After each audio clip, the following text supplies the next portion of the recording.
Well, good evening, everyone, Mr. and Mrs. America, and all the ships at sea. It is Fluno and I, Dennis, here at DJ's Classic Garage with live number 53. Jesus Christ! Wow, 53. Um, we're gonna have we're gonna talk about hot rods later because we don't. You know what? It's kind of crazy. It's what 50, almost 60 something years ago, and it's the total way that cars are looked at is 180 right now, because Fluto sent me like out excerpts from these books, and it will make your head spin because they're talking about 10-year-old cars like they're like pieces of trash that you should just go and friggin' do whatever you want to them. And it's like, Amazing. wow.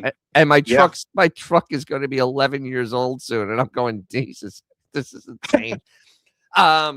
Yeah, so this has been a very busy week. First off, I want to thank everybody because I have cracked 5,000 subscribers, and that's a huge milestone. It's a good milestone, and I thank everybody out there for that, for at least, liking my babbling about cars enough to actually subscribe to my channel, because, well, I actually enjoy cars. I love cars. I love doing this. I mean, if I didn't like doing this, I wouldn't do it because it's a lot of work. But, cars are my hobby. I have no other hobbies. It's actually, except maybe weather. But then again, it goes with cars. I don't play golf. I don't play, golf frisbee or where the hell it is. I don't play pickleball. I don't run. I don't do anything like that. I am just here. Hey, Autobot, how you doing? Wow. Yeah, I know. 5,000. So yeah, and people are actually been commenting, and I mean it's been really, really awesome. And so now I'm really putting my nose to the grindstone. And I like how Larry Mendelson got in. Mendelson's shoes got in really early. This was like at 6:15. I love stuff like that. But this is it's been really impressive to have people who actually care enough to subscribe. It doesn't take a lot of effort, and that's kind of anything. But and then I put stuff out that is like, hey, this is kind of interesting to me, and it's actually helpful to people. And actually, I'm starting to get younger people going, hey, I have this, or I'm doing this, and I'm like, that's what I really want. Not that I don't want older people. It's like everybody can learn. It's just that it's very warming to find people that are newer into the hobby and trying to figure things out. And that's what I try to do when I give information out or do a video on something. I want it to be able to be something you can work with and build on, and maybe think and correct for yourself. Because it was funny, I was working on the 300G today, and which was a friggin' nightmare. And this older guy comes in, and he's just one of my friend's neighbors. And he's like, who's he's like, who owns it? He does. What do you do? Oh, well, I work on cars. I've been doing it since I was 12. So it's like I've kind of been doing this for a while. I just realized I've been working on cars for 42 years. I literally have been working on cars for 42 years. 5 years. No. What? 85 years. Yeah, 85 years, something like that. It feels it. But yeah, so and I'm gonna have some stuff on the 300G. I may even have a little video from today, because today was the day of frustration. I got spark plugs changed on it in 4.5 hours. I got spark plugs changed on it because it was one of those days where everything and anything that could go wrong, including wrong parts being sent from Summit, which is pretty friggin' impressive. And that I'm just like, and of course it was 95 degrees today, and he doesn't have the air conditioning in his garage yet. I was melting. It was disgusting. No breeze. No breeze. It was dead. I mean, I was That's like, worse. Oh, it was I felt so gross, but I did go have some good pizza afterwards, so I was happy.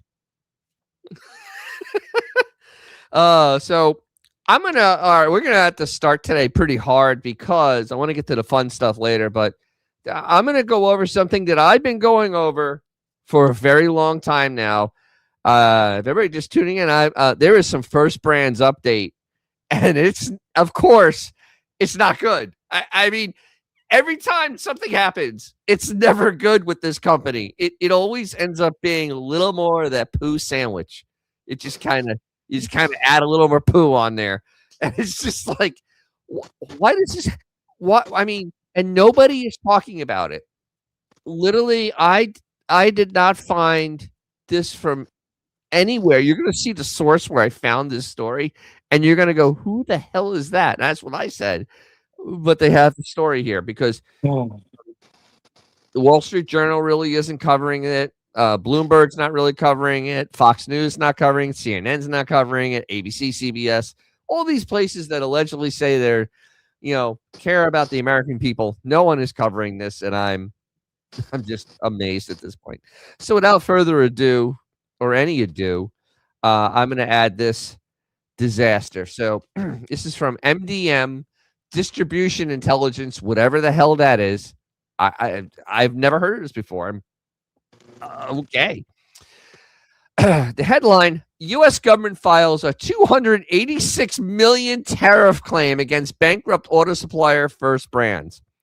So this is almost like in the Blues Brothers at the end when they're trying to escape from the concert, and that big guy comes up to them, and they're like, "Oh Christ, the mafia's after us too." Now I need some record company, but that's what it feels like. It's like literally like who else can get out of them? Oh, the U.S. government. Why not? I mean, they're already investigating the owners for massive fraud, but why not throw that? Hey, you haven't paid any tariffs in a long time. Yeah. So this is a lot of money. This is $250 million. And the U.S. government, last time I looked, doesn't take partial payment on anything. I mean, it is a really, really hard deal to get them to take, pennies on the dollar, especially on tariffs. They don't screw around with this. This is like the tariffs are a big deal. They always have been a big deal. So the U.S. government says supplier First Brands underpaid tariffs on imported good for years. Jesus Christ. Adding another major development to the company's ongoing collapse and its growing fallout across the automotive aftermarket distribution channel. The U.S. government has filed a roughly $286 million claim against bankrupt automotive aftermarket supplier First Brands Group, alleging company underpaid tariffs on imported products over multiple years. The claim filed by U.S. Customs and Border Protection in the company's bankruptcy proceedings centers on an alleged underpayment of duties tied to imported automotive parts and components. The filing marks out the latest development of unraveling one of the industry's largest suppliers following its September 2025 bankruptcy filing. I mean, this is amazingly bad. And why did the federal government finally catch this? This is the other part that boggles my mind. Like, how do you not like audit this at least? I mean, because I imagine they were bringing in a lot of stuff. Why wasn't this audited like ever? I'm confused. The beauty of government, I guess, because that was going to be my first comment was, what do you mean they are now just talking about back tariffs? Back tariffs. New. Back, not taxes, that too, but hey, by the way, we found this over here during our little audit that we haven't looked at for years. So you owe us a big lump sum. Yeah. So somehow or the other, yes, to Diesel Larry. Yes, they'll make a deal you can't refuse. Oh, absolutely. Yeah. So this is it's so it explains First Brands to winding down. All right. So this is the part that kills me. The bankruptcy also triggered a broader fallout for suppliers, distributors, customers tied to First Brands' extensive aftermarket network. Industry participants are reportedly challenges securing replacement inventory and navigating rapidly changing availability across key product categories, particularly brake and ignition components, which Race-Bestis is still not operating. Cardone is still not operating. Neither one of those are operating at this point. Neither one of these companies are actually in business.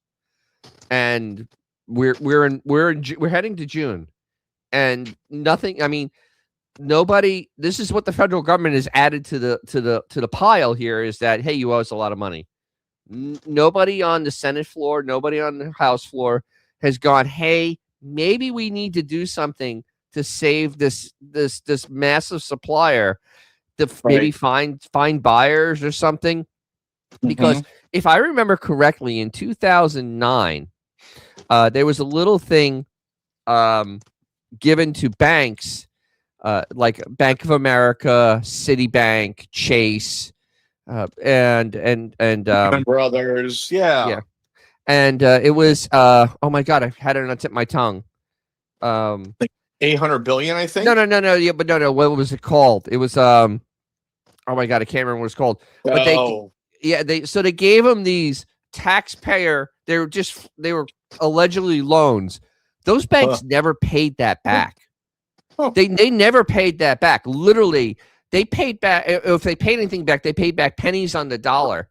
And those were banks that did very bad things. Yeah. And got rewarded for doing really, really bad things because they were complicit to making the derivatives that were garbage. This company had its owners be dirtbags, and okay, they're dirtbags. They're gonna get punished, but don't punish the rest of the company. Where's the government bailout for this company? Ford and General Motors had to go and find a way to sell to get the the casting and die company bought by somebody, since they actually used the what do you call that? They actually used the plastics that they made, tarp. That's what it was called. That it was tarp in 2008, 2009, and that was embarrassing. And to actually go and not do that for this company, which is this is thousands of American jobs, and these are parts that we can't. What is my cat doing? And these are parts that cannot be replaced. Racebetis has the catalog of brake parts for a century, literally a century of stuff, over a century. And now we don't have anything. I mean, it's hard to get brake parts now, even for a car that's 15 years old. It's hard to get parts for it because once it's outside of the manufacturer's window, it's good luck getting parts. So yeah, there's no tarp for this. No. So the tariff claim adds another major financial complication to the bankruptcy proceedings. The government alleges First Brands improperly classified certain imported goods and underpaid required duties over an extended period. The claim could become one of the largest unsecured claims in the case. Jesus. The company's collapse has also been accompanied by legal troubles involving the leadership, of course. First Brands. Wait, Christopher Groves is not the. Wait, these are not the founders. This article's wrong. The Groves are not the founders of First Brands. I know that. Oops. Let's see. They so this they show you how they built it and then the liquidation and its collapse or whatever. But no, that's oh my god. They actually have the wrong name of the First Brands people. Oh, hold on. I gotta look it up. What else could go wrong at this point? At this point, I don't know. At this point, what else can you do to make this a worse situation for the company? James, it's the James family. I don't know where the hell they got these names from. I don't know who these people are. It's the James brothers that are actually getting prosecuted. But honestly, this has become a disaster. I mean, it was bad, but now it is utterly and unequivocally one of the worst disasters I've ever seen. Because even Enron was bad. I mean, it was bad. That was a lot of fraud. But at the end of the day, the federal government didn't come in and go, "Hey, you didn't pay us for this, and this, and we're going to add that to the bankruptcy." I don't remember that happening there. Oh, here we go. 20-cent Motors. Rear brake caliber rebuild kits out of stock for 80s Mark 7s. Jesus. I mean, that's a common car. I mean, seriously, that is a super common car. But that's what we're going to get. There's almost nothing. There's almost nothing, especially if you have drum brakes. Drum brakes are going to, that stuff's going to be hard.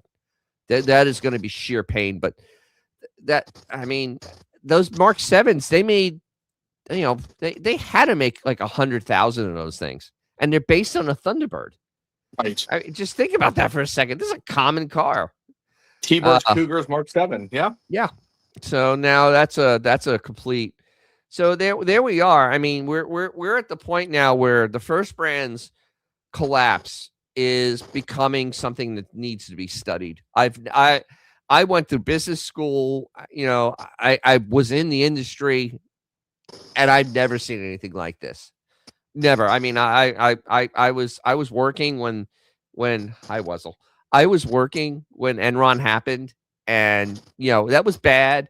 I was working when the whole 2008 collapse happened. That was bad, but all that made all that was very, how can I say, neat and tidy, and you could see that there was going to be an end to it. There's always a course to be laid. But this is a complete and utter collapse of a major corporation that just is basically a smoldering, completely a smoldering mess that is not going to be fixed at any time or shape or whatever in the near future. This is not going to end this year, and I don't know what happens. I mean, it's going to keep the longer it drags on. I'm sorry, Sky Spectre. This is kind of a big friggin' deal, though. And I'm hoping that somebody does something, because something needs to be done at this point. I mean, General Motors and Ford are saving their own ass. Yeah, and something critical to our productivity. Absolutely, this absolutely stops America from running. Because if you can't get if you have a work vehicle and you can't get brakes for it, you can't work.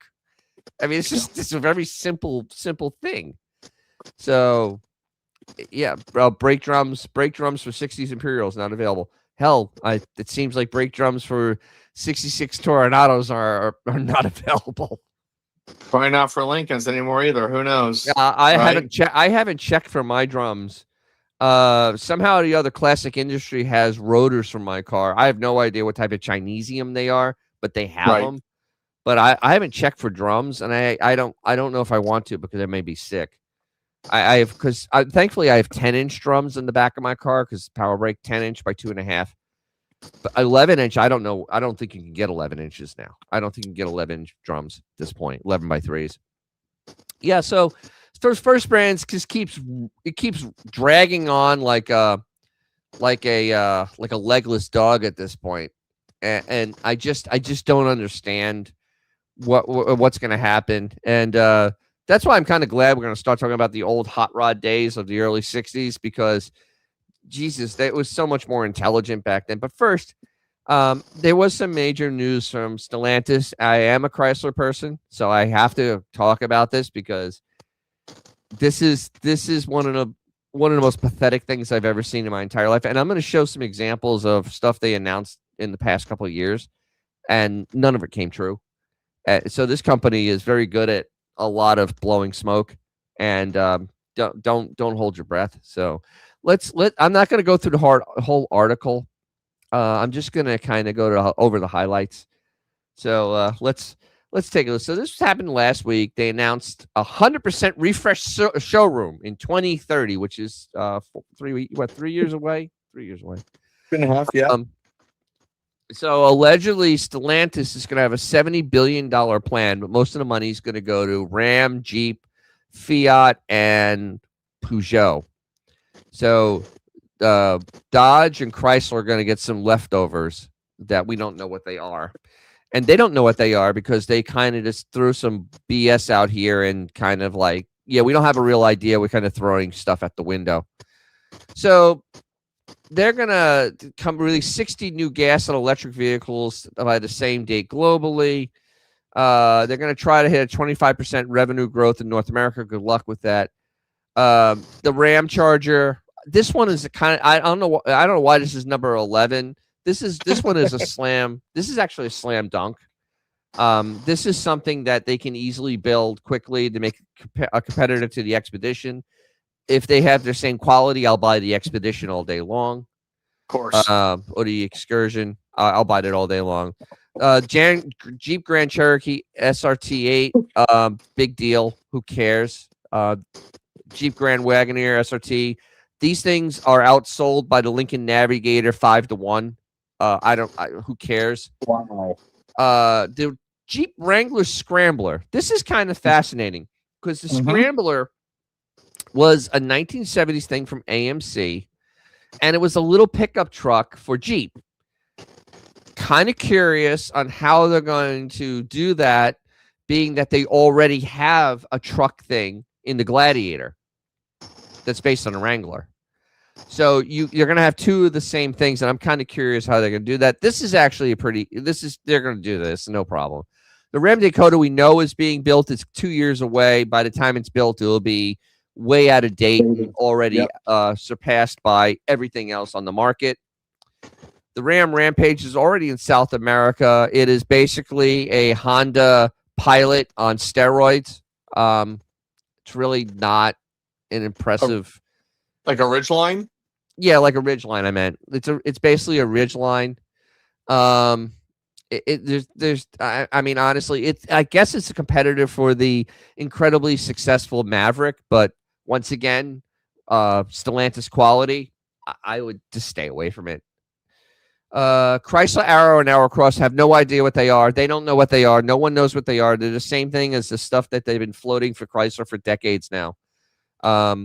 They're saying 25 to 35. That ain't gonna happen. Why would you make a Chrysler $25,000? Dodge Charger SRT. Who cares? The car doesn't sell. Making a more expensive Charger is not going to sell them. I don't understand this. This is silliness. The Chrysler Airflow, another big SUV. It's who cares? It's just going to be basically I think a Cherokee. Okay. The Dodge GLH. Hey, it's the Dodge Hornet with a new name. Ugh. Literally, this is what it's going to look like. No, there is a mix, mainly going to be gas or hybrid. I think that they have started backing off, especially in North America, on electric because they just realized it doesn't sell here. So basically, from the description in here, it sounds like it's going to be. First of all, it pisses me off they're using the GLH, which goes like hell. That was actually a cool car. Yes, Kuniska's quoted it, the next generation of the Hornet. Yeah, okay, so that went well the first time. Hell, you might as well try it again, right? And then a two-seater from Dodge, because two-seaters we know sell massive amounts. I mean, they sold, how many Supras? 1,500 Supras in the first quarter? I mean, so this is going to be a moneymaker right here. Whatever. I mean, so this was their big announcements. This is literally nothing. It's a nothing burger. There are other channels that are like literally jizzing all over themselves over this, and I'm like, dude, this is Buick had better announcements than this. Buick was announcing a friggin' a V8 rear-wheel drive sedan, and you guys are just throwing stuff with tarps over it and telling us it's gonna be a great car. I just don't understand that in the Camaro, like on every little blip on my Google when I read news in the morning, it sends you little AI updates. Yep. Potential new Camaro, new Buick V8, Chevy V8, sedan. Yep. Buick, Camaro. It's everywhere, and it's getting far more news than any of this. Yeah. Oh, absolutely. Because this is really nothing. It's a nothing burger. Lots of blank bed sheets. Yes. Yeah. Yep. The GLH, the Omni GLH. When they're set up, they're fast. But to name something a GLH now is almost as bad as naming something the Hornet. Literally, we were at that level of just, please don't. So Stellantis has had a history of announcing a lot of crap. So let's all bring everybody back to 2022. Jeep brand reveals plan to become the leading electrified SUV brand on market. How did that work out? Oh, wait, it didn't. It was a complete utter failure. Congratulations. So, and remember, Anthony Filosa was the head of Jeep starting in 2023. Jeep that has been failing for the last 3 years. He was the head of Jeep before he became the head of Stellantis Group. So let's remember that. Yeah, not the greatest track record. So we have that. So they had that incredibly ridiculous announcement. Oh yeah, this embarrassment. The 2025 Ram Rev, the Ram, what they were going to call the Ram Charger, because it was going to be an all electric Ram. That was supposed to come out last year, and oh, that's right, it didn't. It didn't happen. 2023 that was announced. Never happened. Oh yeah, let's see. This is when they changed their leadership team in 2023, and there's Filosa. He is the head of Jeep, which I believe has had falling sales for the last 4 years.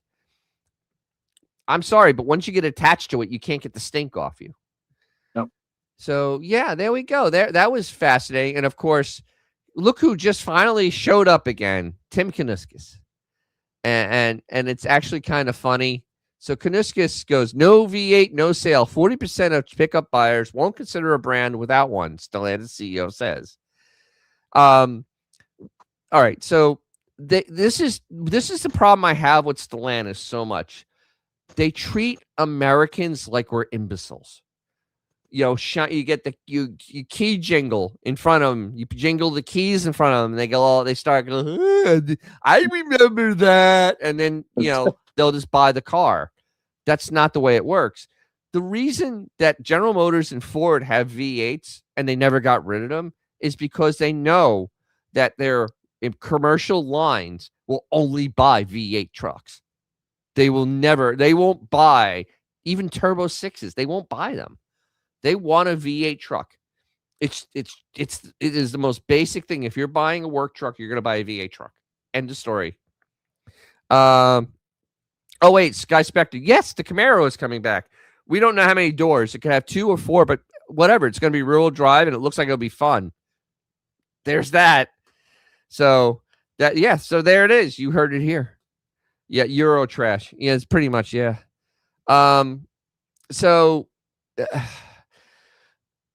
it's Filosa figured this out, that 40% of buyers of pickups won't consider the specific brand if the brand doesn't offer a V8. Ram didn't offer the V8 option anymore. It was all 6 cylinders all the time. In the U.S., we're really reshaping our powertrain strategy and what we call freedom of choice. You can have any Hemi you want as long as it has that electric motor on it. Okay, freedom of choice. Or we can sell you a Hemi that starts at $60,000. Get a V8 for $60,000 instead of 40 like at Ford and General Motors. Flo's and the reason we are selected pickup trucks first because we saw 40% of the buyers won't consider a brand if it doesn't have a V8. Even if they buy another engine, they want it to be offered a V8. That does not mean that we are abandoning our EV strategy. That's why I had to pick this up. So they're still on board for doing electric appliances. Yeah. So they're still going to, the Jeep Recon EV will launch first. So we'll watch that one fail. I can't wait till people not buy the Jeep Recon. There's only one company that can sell electric vehicles, and it's called Tesla, because it's a cult. Tesla's a cult, and they can sell vehicles. They're not very well made. They're ugly, but there's a cult, and they will buy them. I don't understand these other companies continually losing money and then wanting to constantly do that. Yes. Did you say 4-door? Yes, there is a possibility. Yes. Yes, Rooney. There could be a 4-door Camaro. Yes. Go ahead. Dennis, what's interesting, you bring up appliances as always, because today and I'm the weirdo who enjoys being at the dealership while my car is being serviced, because I walk around and this, and I just love that atmosphere. And my service tech, she's amazing, this and that. Of course, they try to upsell you, but we're all good. and relatively quick time there. But in the corner of the Hyundai dealership, they have a section called like the Ionic Experience. And a while ago, you could go into like Epcot, you could go into the Ionic Experience, and there was like TVs playing, and they had the Ionic 5, and they had the Ionic 6, and the Ionic 9. And okay, that's cool. They're showing this and that. And there's a whole section of the showroom. And now, today, what is sitting in there? A nice new fully loaded V6 powered Palisade and a beautiful like candy apple red Santa Fe. Mm-hmm. And the Ionic Experience section seems to have closed down. Like it's just sitting there kind of blank. Like there's no more Epcot ride that you sit in, and they're still in the lot, but I guess and it's sad because like I said, I get why certain things happen. Okay. But boy, that's only been like whatever, 3 months, 3,600 miles, whatever. And it's like it's just a forgotten little, like seeing an abandoned Wendy's on the road now, just a building that's nothing going on. So the brochures are gone, the TVs aren't playing, nothing. And they put it with vehicles that sell. Amazing.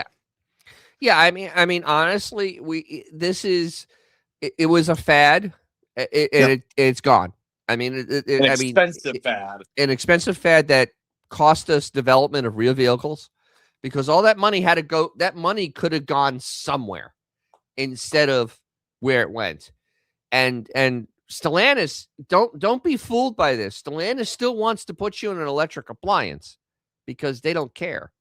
I mean, they really don't understand the American market. In fact, let me go finish up one last thing on this article because they just don't get it. Roughly only 25% of Ford F-150s have a V8 under the hood, and it's America's best-selling pickup by a wide margin. Okay, so let me put this in perspective. They sell more F-150s with V8s than Ram sells pickup trucks. Okay, I mean, let's be very honest about the numbers here. I mean, and then General Motors is coming out with a new V8. Ford and General Motors is going to be very, very close next year. With GM with a new V8 in their pickups, I'm sorry, but nobody's going to notice your Rumblebee or the other garbage you're going to roll out at this point. No one cares. I mean, Ford and General Motors are rolling out V8s. Ford has the Coyote, and they keep on perfecting it. They keep on updating it. They keep on trying to make it a better engine. It is a very impressive engine. It could get the crap beat out of it. As Two Diesel Larry said, V8s can take a lot of abuse. That engine could take abuse. I mean, seriously, that engine could take some serious abuse. You have to do something incredibly stupid to damage it. But even so, with General Motors, outside of their 6.2, which they completely screwed up because they had bad machining, their V8s, their LS line, Jesus, that is an indestructible engine. It really is. I mean, it is amazingly tough. And you can pull one out of the junkyard, spend $500 on it, and you can make it run a 10-second quarter mile.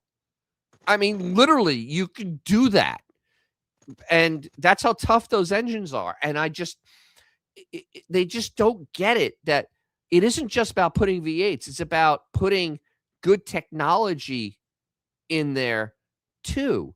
Like those V8s that Ford and General Motors have are a lot more efficient than they were 15 years ago. Mm-hmm. I mean, you can get over 20 miles to the gallon with a Coyote in an F-150. You can. On the highway, you can. Same thing with an LS. You can get over 20 miles to the gallon on the highway. You couldn't do that, 15, 20 years ago. That was not possible. So I don't understand. They're going to stay with this Huracan until they finally can't. And by that time, it's going to be way, way too late. It's going to be way, way too late for them, because and before we get to the actual fun stuff, I'm going to show the Charger sales, because this is how well that Huracan is going. But first, remember last week I dropped the bombshell that Stellantis and Jaguar, Jaguar and Land Rover Group, we're going to work together, because why not? Why not have two of the worst companies in the world team up to make a bigger, worse company? I love every part of this. So here we go. Hey, you Jeep guys, you're going to enjoy this one. Two of the least dependable car brands could team up. A memorandum of understanding is signed between Jaguar Land Rover and Stellantis, hitting the future partnership between the pair. And so they're saying that they're may have a joint Jeep Land Rover. Oh my! I mean, Jeeps have enough quality problems right now. You don't need to be starting to throw Land Rover quality in there. I don't even understand this anymore. I don't even understand this. Why? What are you going to get out of these companies? I mean, but they literally want to have technology and stuff from Land Rover brought to Jeep and make a combined vehicle that they're both going to sell. God. That's what this article is talking about. I don't even understand what is going on here. And I don't know. I mean, this is literally one of the most insane things I've ever seen. And so Jeep, they sold 593,000 Jeeps last year, which is way down from the top. Yeah. And Stellantis totally sold 1.2 million vehicles in the U.S. That's all the brands. Well, Jaguar Land Rover only sold 428,000 worldwide. Oh, I have no idea they get nothing out of this. I don't even understand this. So yeah. Oh wait, I love this. Ferrari's coming out with the lettuce as the lettuce screw the customers. Yes, they came out with that horrible EV that no one likes. In fact, the stock dropped, I think 6% as soon as they announced it. The stock plummeted like a rock, and it has not recovered. Yeah. So Ferrari introduced an EV? Yes, they did. Actually, let me pull it up. This is probably one of those embarrassing things I've ever seen. And hold on.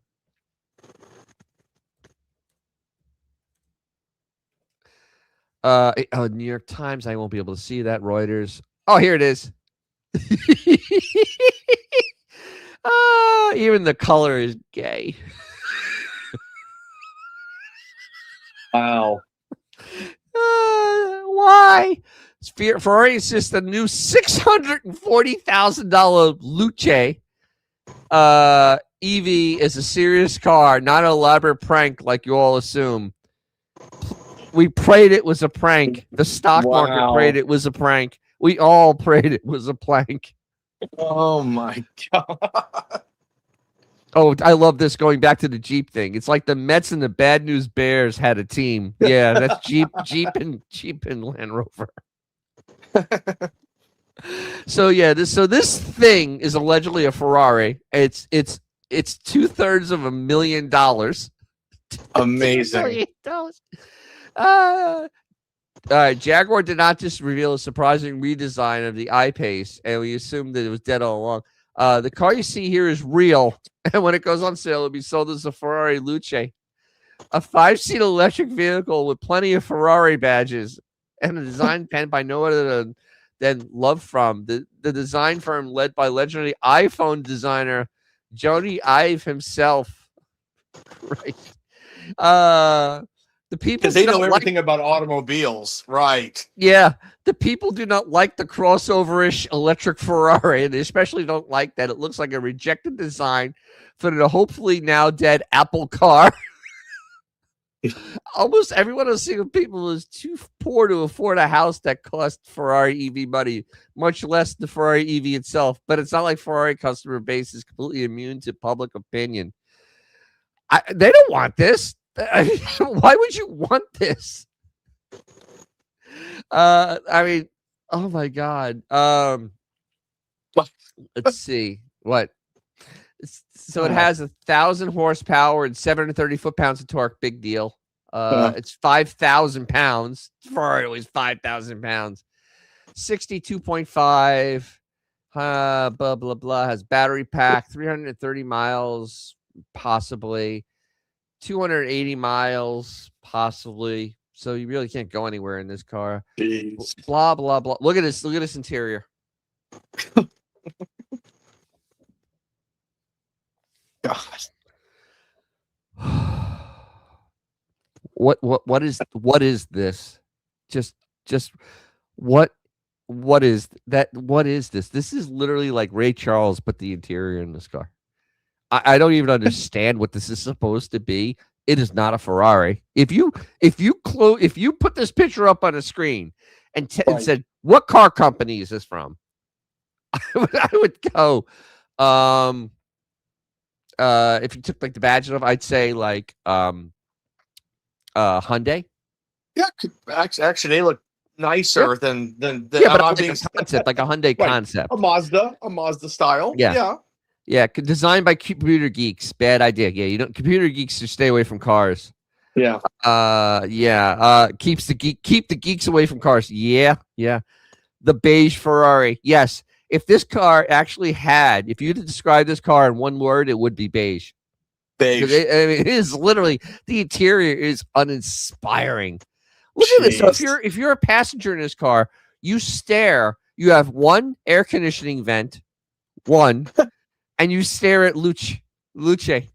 You just stare. I mean, that's all you stare at is Luce. You can't see that. You can't see this. Right. You literally, there's this giant thing in the middle. So if you're a Ferrari owner, well, actually, wait a minute. If you're a Ferrari owner and you own this car, you don't have to worry about a chick being in the seat. So that's okay. Just could you imagine? Could you imagine Magnum PI driving this thing?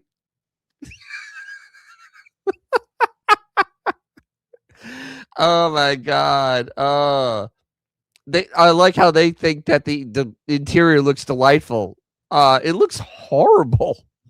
The back seat's a little better. I mean, the seats look nice, but it should have been a Ferrari. I can see that like an Lexus. Yeah, this is not a Ferrari. It has paddles. It simulates a dual clutch transmission. Jesus Christ! It has paddles. Wow. Why? Please stop. Please stop. And that's as bad as the fake exhaust. Oh my God, this is embarrassing. I'm embarrassed for Ferrari. No wonder the stock crashed. Wow. Christ. And you realize John Eklund, who runs Ferrari, is on the board of directors, actually the head of the board of directors of Stellantis. So let's give you an idea what direction's going on here. Okay.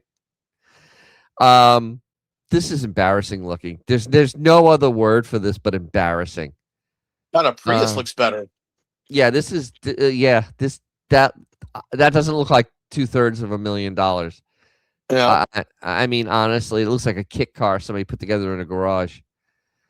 Oh wow, this is so bad. Oh God, even in red, it doesn't look good. Nothing looks good on this car. We thought the face was bad. The ass is worse. God, Jesus, everything about this car is so bad. Those tail lamps are like from like a 96 something. They're LED projections. They're not even they're LED projections of Ferrari tail lamps. Oh wow, this is a I don't think any wealthy Ferrari owners are going to be running out for this car.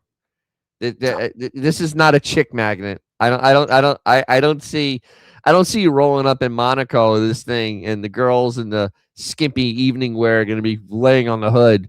I don't think that's happening on this car for some reason. Is it a four-door? It's a four-door. It's a four-door too, to make it even more embarrassing. Let me see. A V8 Ferrari or this thing. V8 Ferrari or this thing. You know, Ferrari actually tunes their exhaust to make girls excited. Seriously, the sound. That is an actual fact. No, this one will actually dry them up like the Sahara Desert.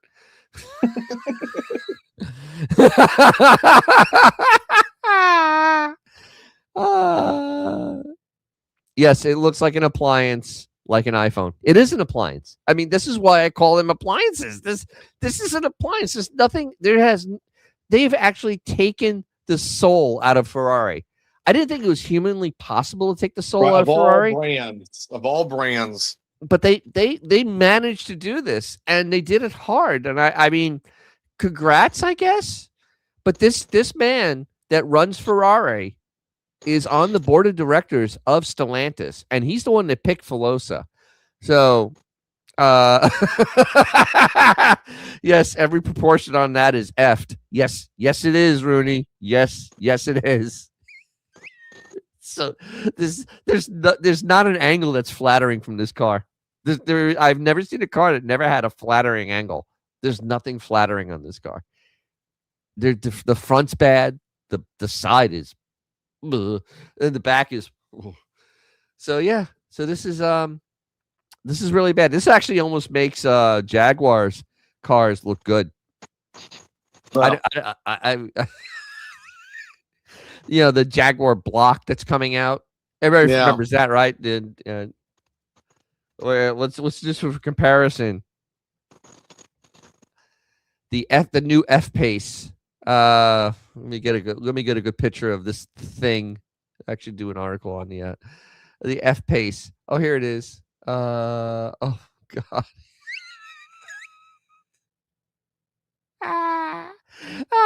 Hold on, I gotta reject all. I don't want your tracking me. Oh wait, this is all that. I got to show this because this is literally where they were inspired, and there is nothing. There's nothing good about this car, and here we go. All right, so this is where they got their inspiration from. Remember, this is the company that Stellantis is working with. At least it's a two-door. Amazing. This is so embarrassing. This is It's never gonna be built. Like, this is like just stupid. no. This is going to be a car. Literally, this is coming out this year. This is actually coming out this year. This is really being built. I am not joking. They are building this car. They are literally building this car. Wow. Look, you do it here. The 2025 S Pace. But this is coming out the 4-door GT early 2027. That this car is coming out. Look, this is Motor Trend. They're actually having it on a track. This thing is actually out. This is a real car. Wow. This thing is a real car. This is not a practical joke. That commercial with the weird people in it, that was actually advertising a real car. This is a real car. Well, you know, the Jag dealership in Tampa closed, actually. Of course it did. out of embarrassment. Yeah, right. They just fell on their sword. At least the Jaguar looks like they tried to do something. But what? What exactly did they try to do? Because this is an electric appliance. It's not a gas car. I mean, if it had a 16 cylinder engine under the hood, okay, I can get past the ugly looks. But it's an electric appliance. I can't get past the looks. I just can't. This is and the ad campaign, if you don't remember it, go look it up on YouTube. It may be one of the most embarrassing ad campaigns ever. In fact, everybody got fired because of it. But they're still going to make the car anyway. Like the 3/4 rear view is actually kind of, for if it was an experimental car or a prototype, that would look kind of cool. Okay. Yes. But that's where we end. Yeah, because this is really wow. This is really the car. That's terrible. I like how they had camouflage on it, like we don't know what it is. Right. I mean, there's only one thing that ugly out there. Well, actually, the new 7 Series, I think, is trying to say "Hold my beer." Yeah. Oh, look at that! Look at that! Oh, there's the appliance plug right there. There it is. In typical car magazine, it's going to be hyped and wonderful. Oh, it's the greatest. Oh my God. Oh, it's so wonderful. Oh my God. What a shame. This is an embarrassment. How the mighty have completely fallen. Yeah. This is sad. This is where we are. This is literally where we are now with car. Now, let's act. All right, since we've now gone through this really horrible stuff here. I mean, this is this is really depressing, actually.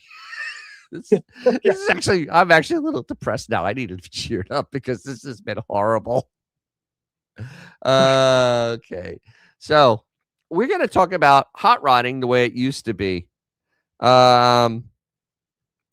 Yeah, I think they always were going to be a 4-door. It's just that they kind of blended the 4 doors, the back, like they did on the original Charger concept in 2000. I was mistaken. Yeah, nobody wants it, especially it's an EV. It's going to be $160,000. I mean, granted, it seems like a bargain next to the Ferrari. I'm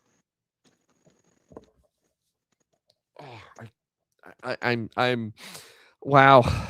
Damn. That's a lot to take in. That was a lot. That's a lot to take in. It's almost as bad as finding out that Stellantis was going to work with Jaguar last week. Yeah. And now Jeeps are going to be Land Rovers. Because Land Rovers have such great quality. Yeah. Oh, wait. And Jeep is all American. You know, it's funny because Bob Lutz said it too.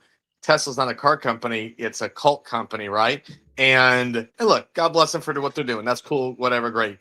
But Jeep is also become, in my opinion, a cult situation because no matter how crappy they get, why do people keep? And I'm sorry to be nasty, but why are they still being bought? I don't know. They ride like garbage. I mean, I have ridden in many Jeeps. I have driven Jeeps.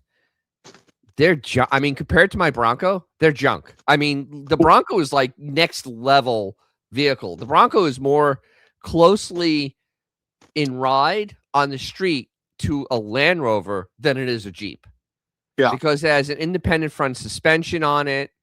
You know, it has a little bit of a bigger wheelbase on it.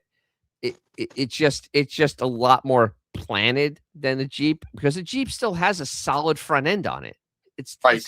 I mean, it has technology from 1940 in there, and I don't know. Go ahead. And I'm going to tell you right now that even when Jeeps were like truly Jeeps, and everyone knew what a Jeep was meant for, okay? And when I sold cars going back eons ago now, let's say circa 2007 to 9, 10, whatever, people would buy a Jeep Wrangler, and they were still pretty much a classic Wrangler at that time. Right. I mean, in all things considered, still what we would consider a non-Stellantis, obviously, Jeep. Right. And people would come in and trade, and they would trade within, like, a lot of times I'd see people with 6 months to maybe a year and a half. Not because that vehicle, it was crappy or anything like that. They realized, oh, it's fun for these reasons. It is not fun on the road, going to work. It is not made for an actually comfortable vehicle, and that's fine. But It's amazing how many people were pulled into the aura of the radical coolness. And then they realized, oh, I'd rather just have an F-150 because I'm still going to get versatility, but it's going to ride a lot nicer in a civilian paved road. Okay? Not narrow. There were so many things. And like that, most of my customers who were trained are like, they loved it, but it wasn't quite what, of course not. So, and that's back then when they actually were still really solid vehicles. Yes, but now they are probably on JD. I think they're in the bottom third. I mean, wow. They're and then I actually follow a few like new Stellantis things like Jeep and Ram or whatever, like the mechanics. And the guy had one of the new Cherokees, and literally, it had 2 transmissions and an engine, and it had 30,000 miles on it. Oh, and that's the level of quality you're dealing with. They're not good. So, okay, we got a list of comments over here. So, I love this one. Sterling Moss is rolling over in his grave at 6,800 RPM. Yeah, that's on Jaguar. Because Sterling Moss would Mhm. be nauseated by this. Yeah. What the hell is this? Vintage 76 Viper. Yeah, Rusty Wranglers in New England, 3 to 5K. Yeah, absolutely. Even down here. Oh my Yeah, God, you yeah. can't touch a used Jeep. No, You can't right. touch one. They're psychotically expensive. And it's like, why? In 17, I knew someone that bought one as a dealer. He bought them from the auction. He bought a 98 with 160,000 miles on it. So what was that? Almost a 20-year-old Jeep at the time. Yeah. Base too, stick shift. But it wasn't like really ragged out, but it was definitely base and had been used. And he ripped out he was going to redo XYZ. And he was a Jeep guy. He actually owned an off-road four-wheeler company for aftermarket. And he bought it at auction in 17 for like $5,500. And it was like a 19-year-old Jeep Wrangler base stick. It was still a true Jeep. I understand that, but still, that's a lot of money for a really old vehicle. Oh, I agree 100%. But that just is so mind-boggling about it. Yeah. 2 Diesel Larry, this is I still keep too much of a family show to explain why they have ducks on the dash. Let's just say it's how many guys the driver's been with. What is the thing with the Jeep? I'm not going to get into it. I don't know. The ducks? The Bronco guys have a joke for it, but okay. It's how many guys he's been with. Okay. So yeah, that's what they say. I don't know. It's stupid, and I just I don't understand it. I don't. The Bronco thing they tried to start doing. You've been bucked, and it's a little Bronco. Even I find that ridiculous. You should get one. My wife has received a couple on hers. So. Oh. Wow. Yes, and Jeep Wranglers still have a death wobble. Oh, absolutely. If you don't put the extra link, I think you can put the extra link on the solid front axle to keep it from, because once it gets to harmonic, you can't control the Jeep. It starts getting the death wobble. It starts getting harmonic, and then the harmonic doesn't go away, and the steering wheel starts doing this. Hence death wobble. It's fun. No, Jeeps are not cheap anymore. The Jeeps are the same price as Broncos. And the thing is, a Bronco is a completely redesigned vehicle that was designed in like 2019, while the Jeep was designed in 1940. Literally designed in 1940. It hasn't changed. The architecture of that Jeep is the same as it was. What is it, 80 years ago? It's the same damn underpinnings, same front suspension, same rear suspension. The only thing that has changed is the engines and the transmissions and the size. They've gotten bigger. I mean, it's F350 450 years ago. Yeah, that's when Ford still had the twin I-beam. That I-beam was horrible. I'm so glad they got rid of that. Of course it did. The duck thing originated in Canada. Of course it did. Yep, of course it did. Why not? It had to.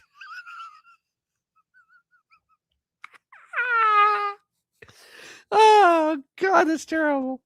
Oh, but yeah, so the whole Jeep thing I don't get. We never even considered a Jeep.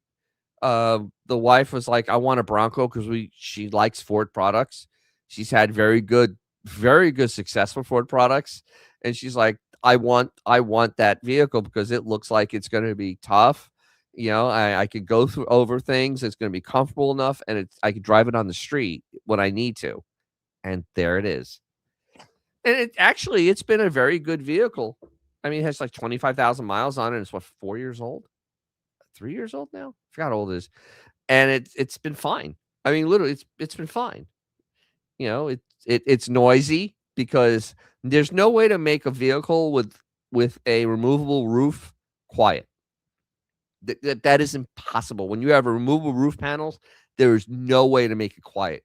It is so much louder than the E36 convertible. I mean, it is like light years louder. You hear wind noise with the roof on. and there's nothing you can do about it. It's just that's a feature, not a it's a feature, not a problem. All right, Fluno. So let's get into this fun stuff about classic cars, about classic hot rodding, and these cool magazines that you got. So are you in a place you can talk now? Yeah, I am. First of all, I It's just apologize. It's raining. Yeah, It's raining, and y'all have experienced Fluno's changing of the seasons, whether I've been bundled up beyond belief freezing to 100% humidity, and now next time when it gets super muggy, you'll see probably my office area, and we'll forgo the cigar for those evenings, but it should drift away. So you get a little ASMR ambiance with our think of it like the Bronco. You get to hear some noises in the background. So I hope everyone can hear me. And I do hope my good friend John Harrell is on the show with us right now, because without him, I wouldn't have these books. And basically, I'll give a quick history. I met John. He works with Lincoln Land in Clearwater, Florida. I met him actually 30 years ago, and I didn't even have my car out of the garage yet. I got a lead back then from someone to go talk to Lincoln Land. They can help you out with the stuff. That's when I first met him. Went to Lincoln Land, started talking. It was 3 years later when I actually got my car running. We've been friends ever since. Big car guy, and he's had some amazing vehicles in his life. I mean, he grew up in the 70s, and he could buy like 50s Cadillacs for hundreds of dollars at one time. And I've heard so many stories. I think he might have had a new car like every 2 weeks, or a new to him car. Wow. 50s cars, 60s Cadillacs, lots of Lincolns, obviously. He actually sold cars for many years as well, too, including Lincolns back in their glorious disco 70s heyday. But what's really great about this is that I never met his dad, unfortunately, or his mom, but his dad was obviously into racing. And like I said, I told him if he's listening to please chime in on the comments to help me out here. But after his dad had passed, a friend of mine and I, we went up to New Jersey, where he's from, and drove a couple cars back that were his dad's. Right. And during all this, he gave me a lot of these books. I can't find my car sales book. I'm sure it's around. And there's another one that's somewhere floating around the house, along with some caricatures and artwork that I believe people had done for his dad, or his dad had done them. I don't remember, but they are tucked away somewhere. So, like I said, when I told him, yesterday was his birthday. So I called him and said, we're doing this show. And there's an old saying where they say, as long as someone mentions your name, no one really ever goes away. And I just think it's interesting how 22 years later, after our trip to New Jersey, we are now discussing these books that he graciously gave me that were his dad's. And so you can, I sent some pictures to Dennis because there's so much information. I just sent some pictures to kind of show what we're involved with. So that right there is Rodder, right? Which one is that? Rodding? Yeah, it's Rodder and restyling from 1960. So so May of 60. And you look through this, and I mean, the first couple of pages are all about what's in vogue for custom tail lamps. And Dennis brought up a good point. What I find very intriguing is this is May of 60. A lot of these cars are less than, 5 years old. I mean, these are not like 20-year-old cars. These are not, your typical Deuce Coupe or your Model T or your whatever. So it's amazing that there's so much custom work on relatively newer cars that people did. So the first one, I think I sent him one. That's the first page of it right there with the contents. Yeah. And then, in there it says, tops and tails, blinkers, traffic stopping blinkers, red hot speedsters, fastest dragon roadsters, tip top, flip top, how to make a 34 Ford, black lacquer and split personality. So it's talking about all the different things that people were building, NHRA gassers, action with the AHRA. So this is 1960. This is just a normal magazine. This isn't like a Right. specialty magazine. This is a magazine that anybody with cars or car stuff would go out and buy because Right. it would do stuff like this. So this is somebody's street rod, and Yeah. this was a big thing, especially in '60, where they took the a third was that a 34 Ford. This And one, let's see here, 34 it? Ford. Yes. Yep. And they did the whole thing where you took off the rear fenders. You didn't need a hood because that was silly, because it didn't have a top anyway. What does it matter about a hood?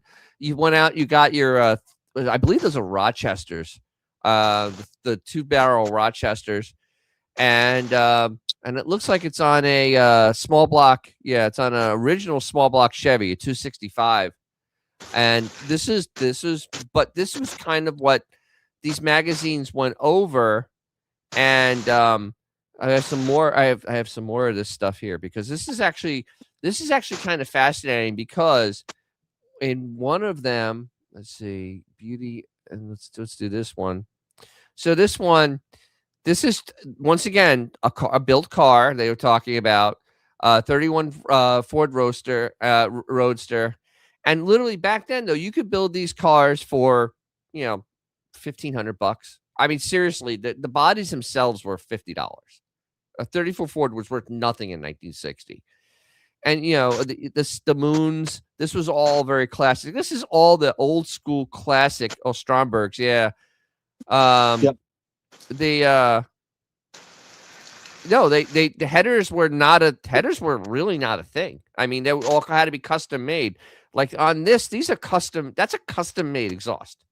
Right. Yeah, I mean, it wasn't like you just went and rolled down to the store. Like you had to have stuff built, or you did it yourself. And this is but these wheels, these moons were huge in the early '60s. These were like big deal, and you can get these through. What was the catalog? J.C. Whitney. J.C. Whitney, which is actually in one of these magazines. Yeah. Yes. And you know what I find amazing too, when you think about like that, 1960, that 34, okay, that 34, that was a 26-year-old car. Dennis and I both drive cars that are now 30 years old, and they still are technically modern vehicles. There is no comparison between a 34 automobile, how it was new, in 1960. I mean, you talk about radical changeover, okay? And then you have something like this that he was just showing, that is a 31. That's a 29-year-old car. All right, so this is the fascinating thing here. Yeah. So this is a, what is that, a 58? It's a 58 Chevy, and this is 1960. And now listen to this. How does he go about spending $7,500 on a conservative custom? $7,500 was spent on this car. And to put that in perspective, $7,000 was about the price for a fully loaded 61 Lincoln Continental, brand new. Brand new car was that much money. And so this thing, he actually did quarter mile runs with this car. And so they did all this custom work, but they actually added, the engine to it to make it so it actually can run. So, and then they literally go and they show what they did to actually modify this car. It's like almost, yes, they're showing somebody else's work, but this was the big thing. It's like, hey, it's almost like a fashion magazine for girls. Right. It's like, look, you can do this and this. These are things that people are doing to these cars, because this car has 4 taillights and it's a Chevy. Like you mismatch parts. It is 57. Yes. It's a 57. I guess it's a lower 57. Line. It's a what? It was actually the 57 still had the regular fin. 58 is when it went to either 2 or 3. I'm not very good on Chevys. Sorry about that. That's okay. 58's the wing. That's when the wing started. Yes, but yeah. So I mean, this it's a 3-year-old car. Yes, this car isn't that old. No, it's like a brand new car, and yet you can do all this modification. Now try to do that to a modern car, a 4-year-old modern car. No, it just doesn't happen. And then you had this. So that's great. All right, this is fascinating. And I know a lot of people are watching this on a bigger screen. So this is a 1950. All right. So this is a 1958 Chevy small block. Okay. So it's a 283. It's the little bit bigger one, the 283. And so this they are taking this engine and swapping it into a 1950 Ford, a 10-year-old car. Think when this is printed, that is a 10-year-old car that is getting a 2-year-old engine. Literally, this isn't even a new engine. This is an engine they pulled out of another car. It's 2 years old. And they just went out and they grabbed it, and they go and explain how you can put this engine in that car. Because the 50 Ford really wasn't that fast. It had a flathead in it. It was not a quick car. No. And granted, the 283 is nothing to write home about, but I guess compared to the other cars, the other engine's faster. But what they did, they even 90 horses, flathead V8 versus this overhead valve. I mean, and look how much improvement even that technology happened over 8 years. Yeah. Yeah, this is up Rooney's alley. Pontiac side trim, skirts, and a Buick grill. Yeah. But think of it. That's a 3-year-old car, and literally this person has made a complete custom car out of it. And all right, so in this engine, there's a couple things that are fascinating. They actually had to cut and seal the oil filter area because it actually gets in the way of the steering box. So you actually have to change it, and they say to use the Chevy intake manifold mounted oil filter. Not use a remote. Actually, just use the Chevy one that's on the intake manifold. And then they show you how to actually get it to fit in the get the accelerator brackets to fit, and then how to get the motor mounts welded to the Ford cross member to be able to drop the engine in. And this is literally a 2-year-old engine in a 10-year-old car. Yeah. That is true though. The 283 it did make 1 horsepower per cubic inch, which was pretty amazing. That he obviously was an absolute genius. Yes, you should not mix and match parts because then it becomes a nightmare. But these are all back then though. This is all stuff that literally you could go to a junkyard and find parts. Because cars at 4 or 5 years old were literally disposable, and it's just kind of ridiculous how disposable they actually were.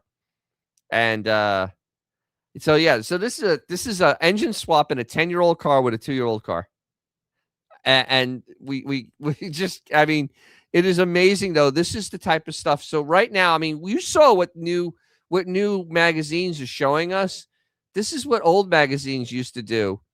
So this is the Ford Speed Manual. And in this, I mean, this was literally a readily available book. Right there, readily available book. Yeah, and it didn't have to right away. You literally go to the bookstore and just get this. And how to hop up your Ford and Mercury V8 engine, how to hop up your Chevy and GMC engine. The other books they have. Souping the stock engine, how to build a race car, the modern chassis, speed from a sports car, German racing cars and drivers. That's really cool that they throw that in there. Chevrolet Speed Manual, AAA official record books, high performance cars of 57 and 58, how to build a fiberglass car, the sports car engine, special race sports cars, and hot rods. You notice there's no Chrysler stuff there. I'm just saying there's no Chrysler stuff there. It's always that way. But this is literally, I actually have a Chrysler version of this. It's in my garage. That is the same. Is it in my garage? Actually, I may have it here. But I actually have on my shelf there. It actually is the Mopar Performance, it's for the LA engine, how to hop them up. And it was printed in the 70s. And they haven't, I don't think they've ever, there are no books like that now. I mean, seriously, there really are no books like this. This literally is a step-by-step on how to get everything out of that engine. And Ford was okay with it. In fact, Ford sold the parts for it. Like, you go to Ford and buy the parts for it. So that's how much enwrapped in the culture it really was back then, because and this is where we're kind of like a little lost now because the let's see what's over here. Now you don't have books like this. Yeah, G Canada. In the old days, everyone waited for magazines and books. They were all the information came from it. Wish I could have gotten the memo on frame rails for an 80 Mustang Cobra. Yeah, before you twisted it. Yeah. They pretty much got every drop worth of power out of one now with Cafe, etc. Yeah, I mean motors right now, and here that's the other thing is motors right now are, except for the Coyote. The Coyote and the LS still have they have potential, and the B58. There's potential to grab out of that engine, but a lot of the other engines, the smaller turbo engines, yeah, you're not squeezing anything out of that and having it last. It won't. I mean, the same thing with the Huracan. Dennis make a video of this book. Well, I had to get a copy of it. Wait, honestly, no. Real quick. I mean, just and I only sent him one picture on this because I'm like, there's just so much. I mean, there's another one. I mean, just the table of contents, predictions for the future. How far shall I go? Carburation, compression, ignition, exhaust systems, camshaft, yada, yada, yada. Hot rodding the Model A and B. Hot rodding your Lincoln Zephyr. Hopping up your Lincoln V8. Alcohol, fuel, and why. It's like, it's just amazing. All these different things. And then there's a picture in the middle of the book here of supercharger for Ford V8 and Mercury engines. Produces 62% more horsepower increase with no impairment of low speed torque. Just amazing what everything was being figured out in these books. And it's just a plethora of information. And no, Dennis, if you'd like to borrow this and make a full video on it, that I am fine with that, because might as well. I mean, gear ratios, fuel injection. I mean, fuel injection, and unfortunately, there's not a copyright date on this particular book. It's pretty old, though. It's pretty old. No, this is because just based on the cover of it, that is like vintage racing looking. So I would guesstimate probably, and think about $2. You're paying like 20 plus bucks for this. When you think about it, this was actually a really big service manual. So here is my Mopar engine modifications Mopar performance book from Direct Connection. It is beat to ass, but yeah. I have literally used this a lot for on my Charger with the 340, because it does actually it has every engine, including the Hemi, and actually it's the LAs, and then I think it goes straight to the Hemi, yeah, and it goes straight to the Hemi. There's nothing on 440s or anything like that. It goes from the LA to Hemi. Yeah. Anything you want to know about a Hemi to hot rod it is in this book. And honestly, everything in this book is still useful. I mean, I still use the setups they do for the Thermoquad on my 340 from this book, because there is no improvement. And this is how I know from this book that the best intake manifold for a LA is the stock one, and then the second best is an LD 340. But they don't make. I mean, honestly, the manufacturers don't make books like this anymore. I mean, and this literally tells you everything on how to make a car run fast. And you brought up a great point too, how it's beat to hell, because you look at this, and I'm sure some of this is John's dad. I mean, the people that handle this with the grease marks and everything else being used, I mean, that's a human connection that is, I just think, very special. And I mean, I guess I believe this is probably a mid-50s publication, because it talks about overhead valves in here, but it really focuses on the flathead V8 for Lincoln, Ford, and Mercury. And the Lincoln flathead was actually a different engine for a while, and I think it was a 348 cubic inch. I could be wrong on that, but it was actually a different flathead V8 versus your Ford. And the Mercury, I think, might have been a regular Ford as well. But just so much, again, lowering and channeling. No one talks about that anymore now. No, I mean, no. No. And the thing is, like, in this book, I could probably do on both of them, because this is just this book is fascinating, because this book it not only does it tell like doing intake, but it actually tells you how machining. It does calculations Yeah. for bore size, for stroke. It even has like doing when you're doing heads. Like, so if your machine shop doesn't know, or you're working with your machine shop, it literally tells you tricks on how to get the rest out of the everything out of the engine out of it, and it's just amazing. Yeah. So, and it shows all. It has diagrams, and this is like fascinating stuff that just doesn't exist anymore. And you No. know, those old books, that was like, you know, even that was like the beginning of what that ended up being with that Mopar Performance, because that book is from, has the 2.2s in it. So that one, it's the later one. It's like in the mid 80s. I mean, Sure. think about that. That's the mid 80s, and yeah, and it has a Mopar But you Performance part could number. still do that with Yep. cars that were 10 years old at that time. Yeah. Especially.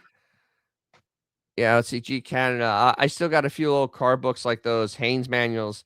Still got a few shooters Bibles from the old days too. I never read fiction except Shakespeare, but I read the crap out of others. Yeah, no, this is fast. There's so much technical stuff in these books. Yeah. Here it is. I think the Mercury was the higher performance than the standard Ford. Yes, people used to use a Mercury stuff to soup up the Ford. Yeah, I believe so too. It was like, was it an MIL or MEL motor? No. No, wasn't Mercury Edsel Lincoln? You know, that came pretty much like in the mid 50s with their overhead valve engines. Like an MEL engine, like Right. technically a 430 was an MEL engine. Then it was enlarged, obviously, to 462 in my year. But the MEL really kind of started, as far as like most Lincoln folks believe, is like technically like the 58, because that's when they started sharing the engine itself on there.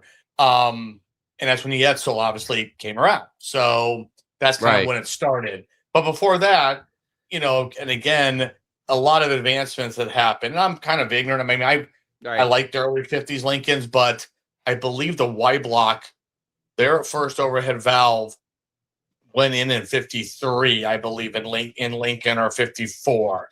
But Ford, they kept the flathead, I think, until 54, I think. So I believe so. Because yeah. they beat General Motors by what, a year? Was it 55 Chevy had the first overhead valve for the Chevy? For the V8, Chevy, but V8, yeah. Oldsmobile, but Oldsmobile, I believe, was the first overhead valve with the Rocket 88 and 49. With the Rocket 88, yes. Yeah. So yeah, the whole, and that's actually a fascinating thing, because, and then there's Chrysler still running in lines. And it gets so discombobulated with McNamara and the down tuning, and it gets crazy 58 to 60 actually with those engines. Yeah, that's right, because they went through a massive transition, and yeah, but I mean, there's still some more.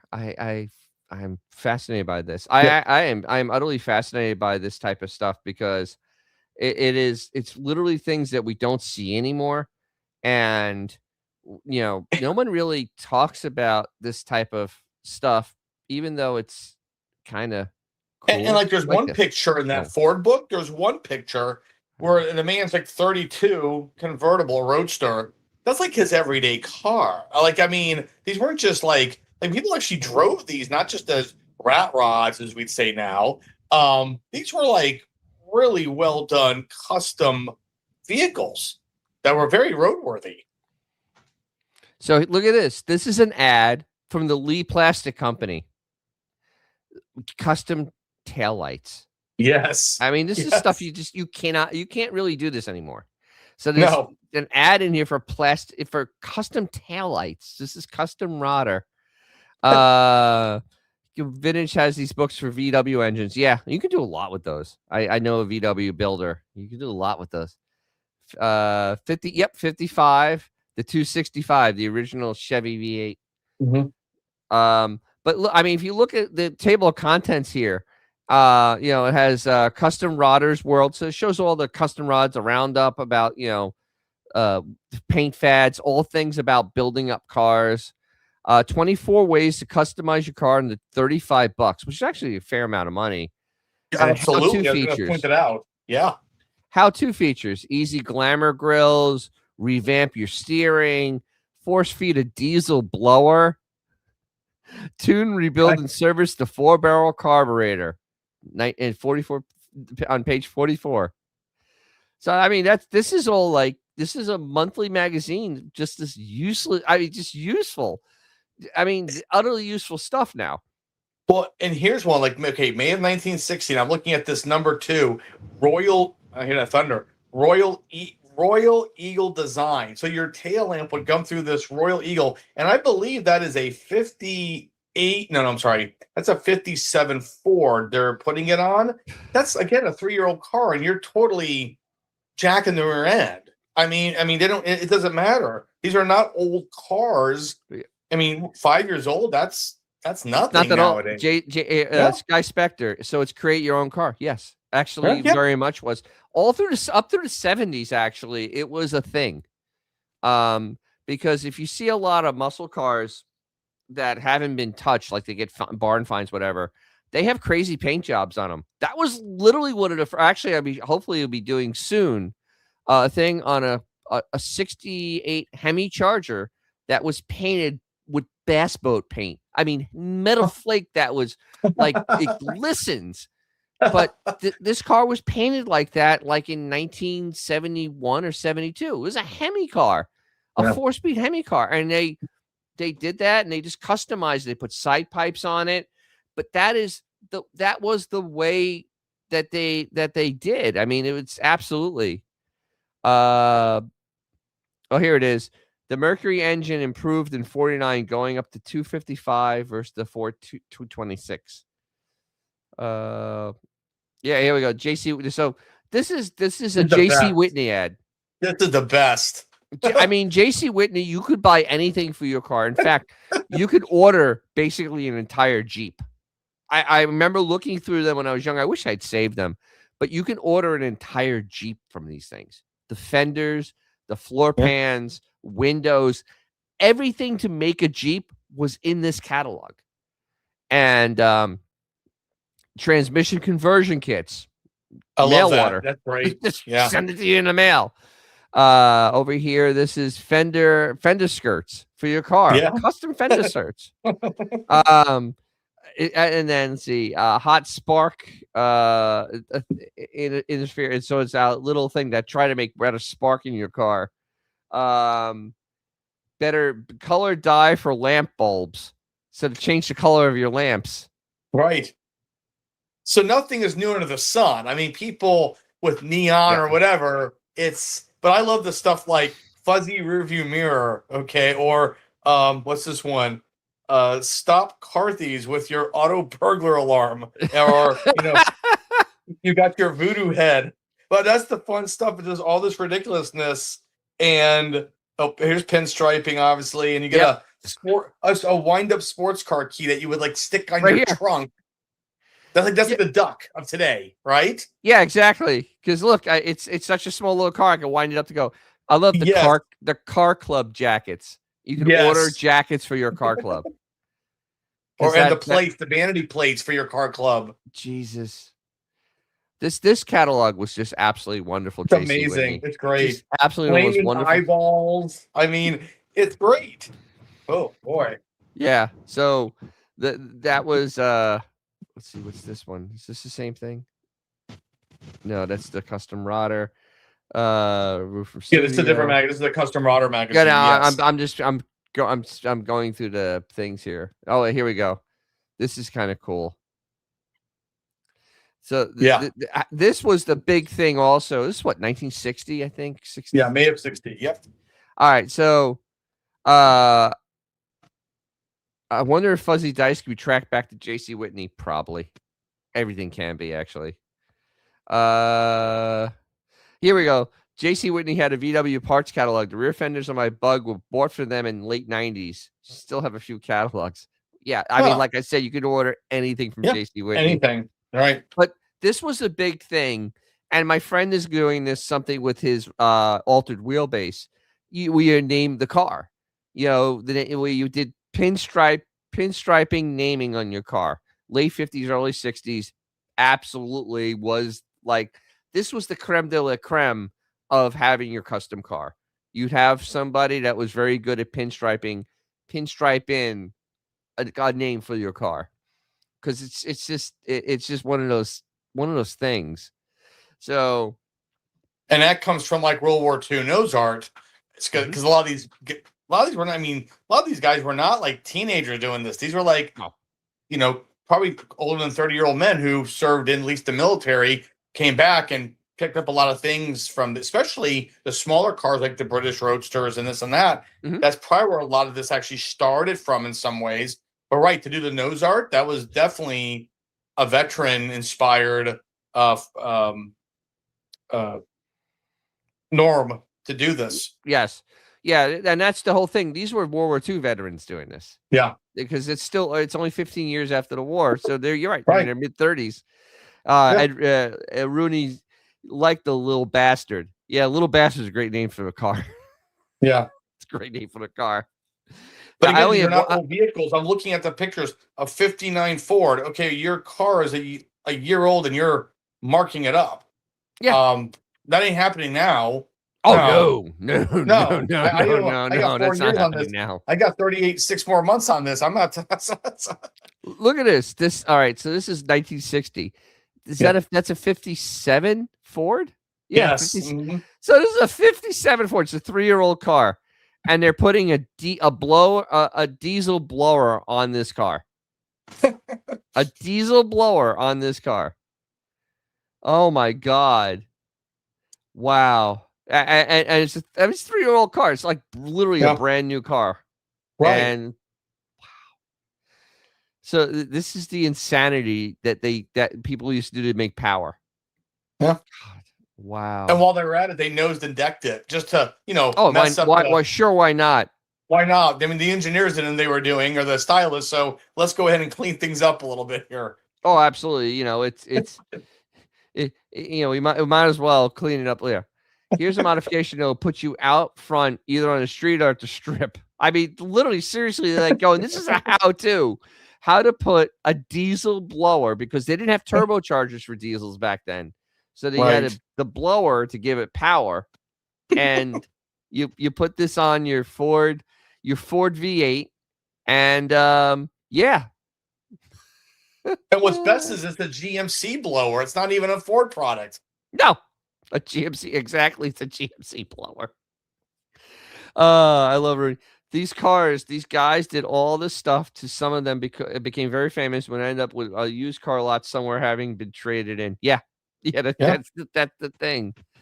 Cars were developing so much so fast, then they quickly became obsolete. Yes, 20-cent motors. Yeah. If you look at the beginning of the 50s to 1951 to 1960, the change is ungodly. I mean, it literally is like, and then 1961 to 1970, it is literally two different types of cars.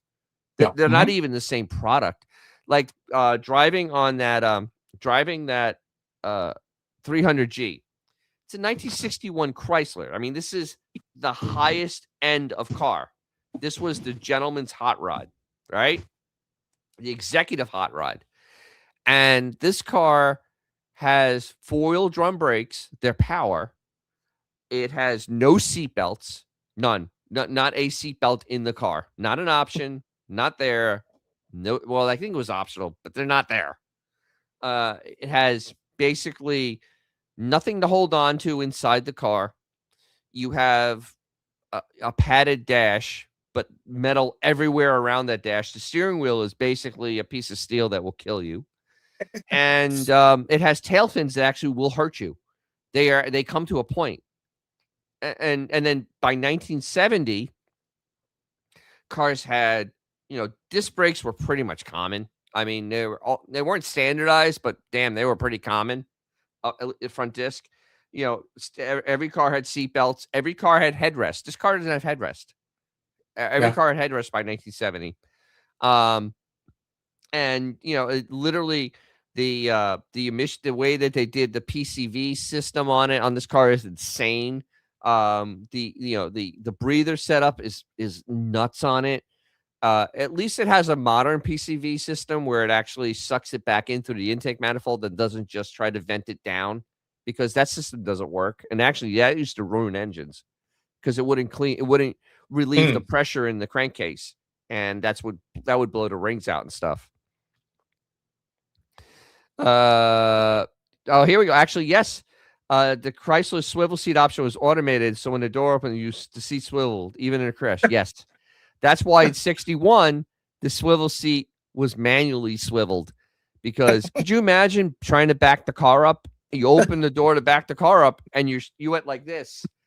That would be really bad. So yeah, they had to fix, they were a little ahead of themselves with that one. Yeah. That's really cool in the 61. That the seats swivel out like that, but it's manually swivel out, because I couldn't fathom just doing it by themselves. That's just so dangerous. It's not even funny. Even back then, they said, "Hey, we overstepped a little here. We don't want to flop out without, forget about the steel dashboard, but we don't want to slot. We don't want to fall." No, they had padded by then. By then, it was padded. Not the steering wheel or the main instrument cluster. The steering wheel is actually crush your chest. Oh, it's a spear. It's like. Yeah, the entire 1960 line had the swivel seat, the auto swivel seat. Yeah, correct. So the 61, because this is Chrysler we're talking about. Yes, it was a really crap idea, but we're just going to make it out through the whole year because we don't have any money, so we'll just keep making it. Oh, well, look at this. Buddy of mine had a 61 Imperial. We changed out the standard bench to a swivel bench. Cool. That's what. Wow. This car is a bucket. Because it's a 300, so it's a bucket. It's a 4-seater actually, and it has the bucket, and the buckets swing out with no headrest, and that dash. When you stare at that dash, it's just all you see is metal. Yeah, and it's layers of metal. So you will die very, very beautifully in this car. Yeah. Oh wait, I love it. If you were worried that in the 57 Buick, you can get a light piece of padding on the glove box door. Poor people got a steel piece instead. A padded glove box. Well, you know what's funny is that in 57, Ford offered, because people were trying to realize, hey, we got to do something here. They offered like a safety package. And I think in like today's money, it would be over $2,000 and included a collapsible, not column, but the spokes would bend in. It was a fully padded dash. You got lap belts, and I believe there was like soft touch instrumentation instead of metal knobs. And like nobody bought it. It was like no one cared that they stopped it for the next year. But they actually did throw something out there to say, hey, we're thinking of this, but we're thinking of it. We're not going to do it, but we're thinking of it. For $200 or whatever the price was back then. But the best part about it was, personally, I believe, was at least the collapsible spokes. That was ahead of its time thinking, because everyone knows what a steering wheel did back then to someone's chest. And that at least was probably an idea that should have moved forward regardless, because that really did make a lot of sense. I got to look this one up. The Toronado had an airbag as an expensive safety option. In the 70s, they did. Yeah, the 70s. My dad's Impala, his 78, it was not in the car, but the owner's manual talked about your car might be equipped with an airbag. How the hell did it? But they didn't have the sensors like they do today. How the hell did they make it work? I don't know. I mean, again, it was something very rare, but yeah, a lot of mid-70s GM cars starting in the mid-70s to like, I think 78, 79. Offered that as a experimental, you might say, option. This is true. They were worried about advertising something that pointed out the fact that cars are dangerous. Yeah, that was actually a mindset. Tucker said that. Yes, that was a big mindset. This actually, I know, very true. Rooney, shifting the column over slightly so it doesn't go through your heart. The BMW E30 may be the most drastic car you'll ever see. Literally, the steering wheel is in front of almost your right shoulder. It is so far off to the right to be away from your chest that it's over. It literally, you're holding the wheel over here. Huh. It's not in front of Yeah. you. It's over Right. here. And that is to keep you from getting completely impaled. And yeah. Now here's a funny fact. The 1970 Chryslers did not was it 70 or 71? No, 71. 71, they did not have collapsible hoods. Like there was no buckle points in the hoods. So the hood would go, if it broke off the hinges, it would go straight back through the windshield. And you can see it on my car. There's actually pieces on the hood where you can see where it'll collapse on itself if it was Like going to a go crumple backwards. zone. It had crumple zones. Before that, there were no crumple zones on think of this of a Charger, how long a Charger hood is. Or an Imperial, or those hoods were solid pieces of steel, ready to go through the windshield. Let's see. 20-cent Motors. Oh, here we go. General Motors. 74 World's Fair. GM Pavilion had a faux airbag equipped 74 Olds 98. They'd load up the fair attendees, 6 at a time if there was a line, and then the front seat passengers would get slowly inflated bag to pop open in front of them. Did you see that's fun. So let's pretend we're in a collision. No, I did not see this. I got to look for this video. That's awesome. Woman driving a U-Haul with a tree stuck behind the cab, crushing cars going down the street. Jesus. Repeal the 19th.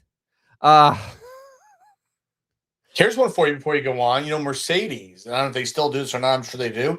At one time, no matter how many times you aligned a Mercedes-Benz, you would always have a slight right pull to the car, because if you passed out behind the wheel or had a medical episode and couldn't control it, it would automatically just veer off to the right and pull a Tiger Wood. I think everybody, but it was made to never. Now, at least I'm sure now more companies do it. Oh no, it was that was made pretty much in 60s, I think, in America, 60s or 70s. Because my grandfather always told me that when I was a kid. It's like your car is always going to go. It's going to rotate to the right, just because of the what?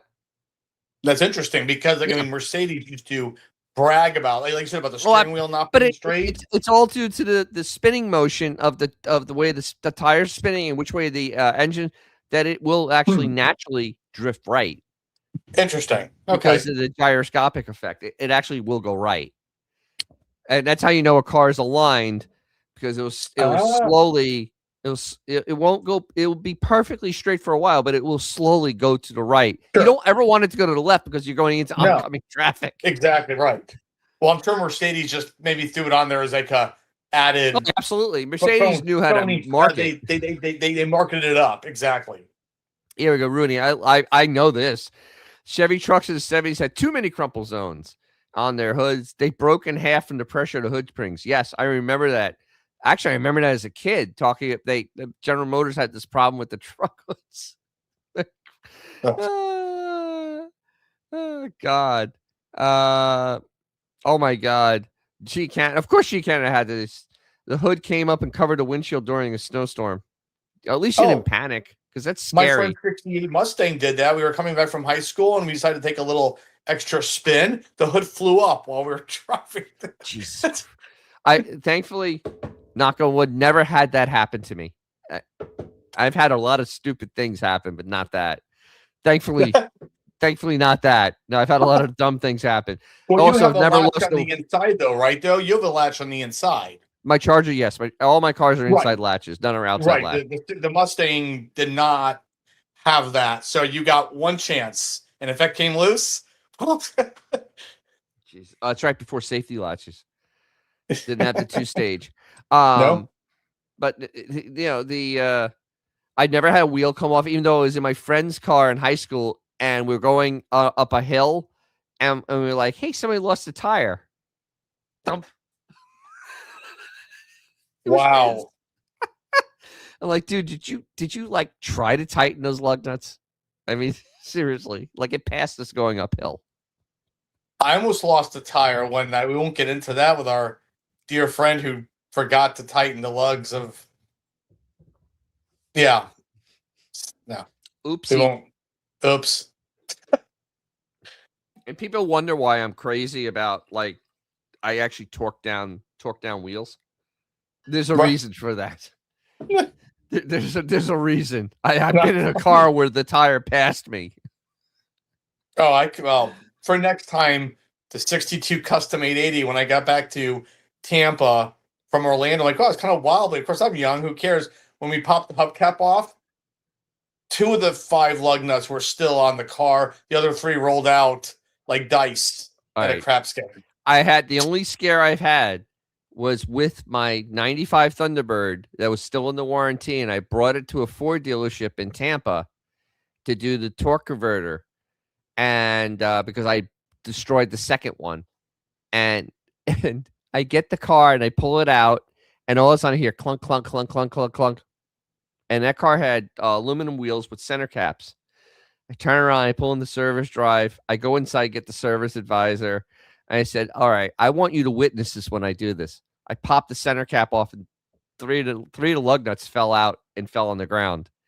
And I said, are you guys serious? Jeez. Are you guys serious?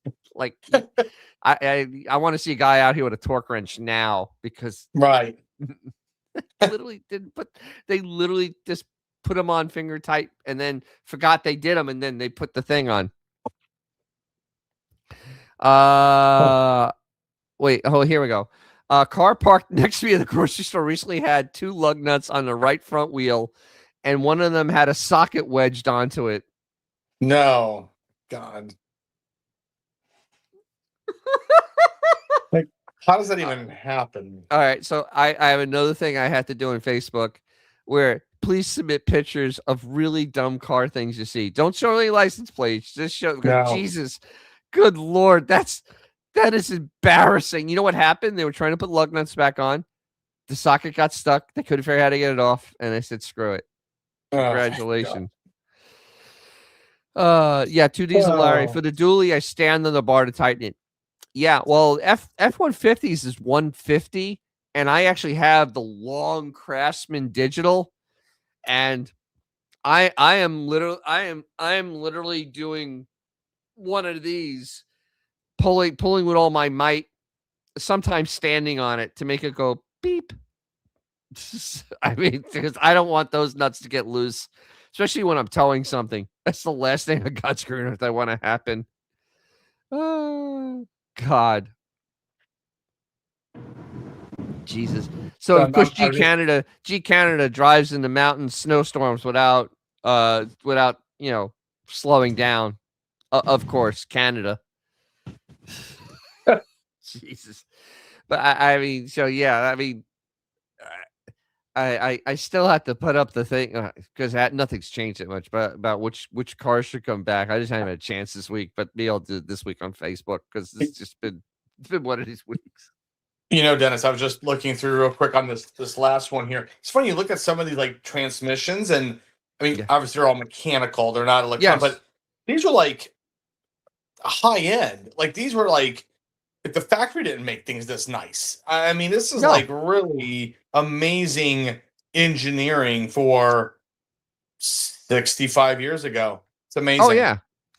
No, there was some high-end engineering. It's just that they couldn't put it in regular cars because it was, well, except like Cadillacs. I mean, anything that was stupid expensive, it got that. But honestly, regular cars didn't get stuff like that. No. Jesus. Well, like, here's one. The guy's talking about his Cadillac or LaSalle gearboxes with assorted tail shafts, yada, yada, yada. But a lot of people like those manual transmissions because a lot of them were actually 4-speeds or overdrive, you know? Yeah, because standardized American cars, really, the 4-speeds were just 4 speeds. It wasn't until the 70s for American cars, especially Chrysler, that they finally gave you a overdrive. It was a 3 overdrive. And that's why people love the Zephyr transmission, because it was 3 with an overdrive gear. Right. And that was like in the 30s. So I want this one. So this was the article we saw in the beginning. Now, think of this for a second. This is 1960. $35 is a lot of money. I mean, you could buy a car for $50. You're right. Sure. And so look what the things that they're doing here. So let me read these out because come on, open up. Simple removal of the grill bars and hood ornament alters Chevy's appearance. Cost $10. See what they did? They went there and they kind of filled that in. Yeah. And then let's see, with this bolt-on tube grill available for most late model cars can be installed for as little as $20. So that's what, a 60 Chevy? Yeah, because the inlet's up there. 60. That's a 60, I believe. Yeah. Yeah, so it's a brand new car. You're right. Right. So let's just go ahead and rip off the. Here we go. A 56 Buick lenses in a 55 Chevy. So it's only like a 5-year-old car. You're changing out taillights. All for $35.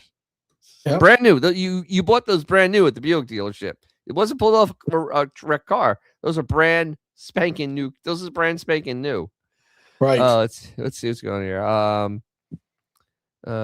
Yeah, 2D's Larry. Yeah, now you have to have a subscription to actually use your own car. Yeah, BMW tried that, and they're kind of, I think they're moving away from it because nobody likes it.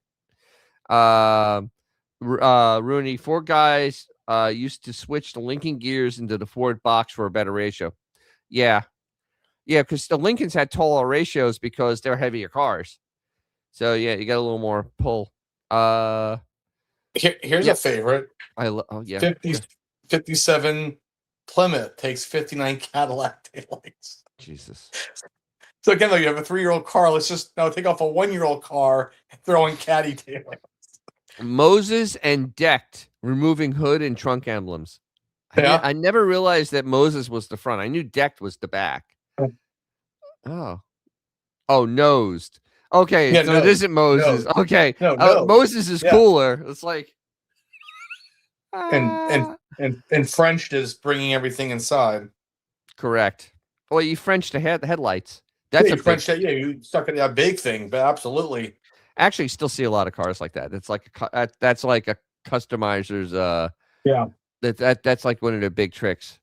Yeah. Oh wow. It. Or shade. You shade the door. Oh, the shade. Oh, the shade door handles is still. Actually, you know who does a lot of that is Kindig. Kindig on his show Bitch and Rides. He does a lot of door handle shaving. Huh. He still does a lot of that, and of course, Count's cars. He does because he does a lot of old school stuff. Right. Yeah. Good stuff. Really a lot of fun, you know. Oh, wait, it's not what I wanted. And remove. Okay. So yeah, French flush mounted, and then sometimes to tunnel them in deeper. Yeah. It actually is on some cars. It's an incredibly great look. Mercury's, they did a lot of Mercury's. It really looks good on that car. Mercury's are the ultimate car to be chopped. The body line does not get ruined. It literally actually, you cut 6 inches out of the roof, and it's still the same flow. It's actually pretty impressive. And that all came from Rebel Without a Cause. Yeah, no kidding. So in this magazine, they actually go through how to diagnose your front end. I love this part right here.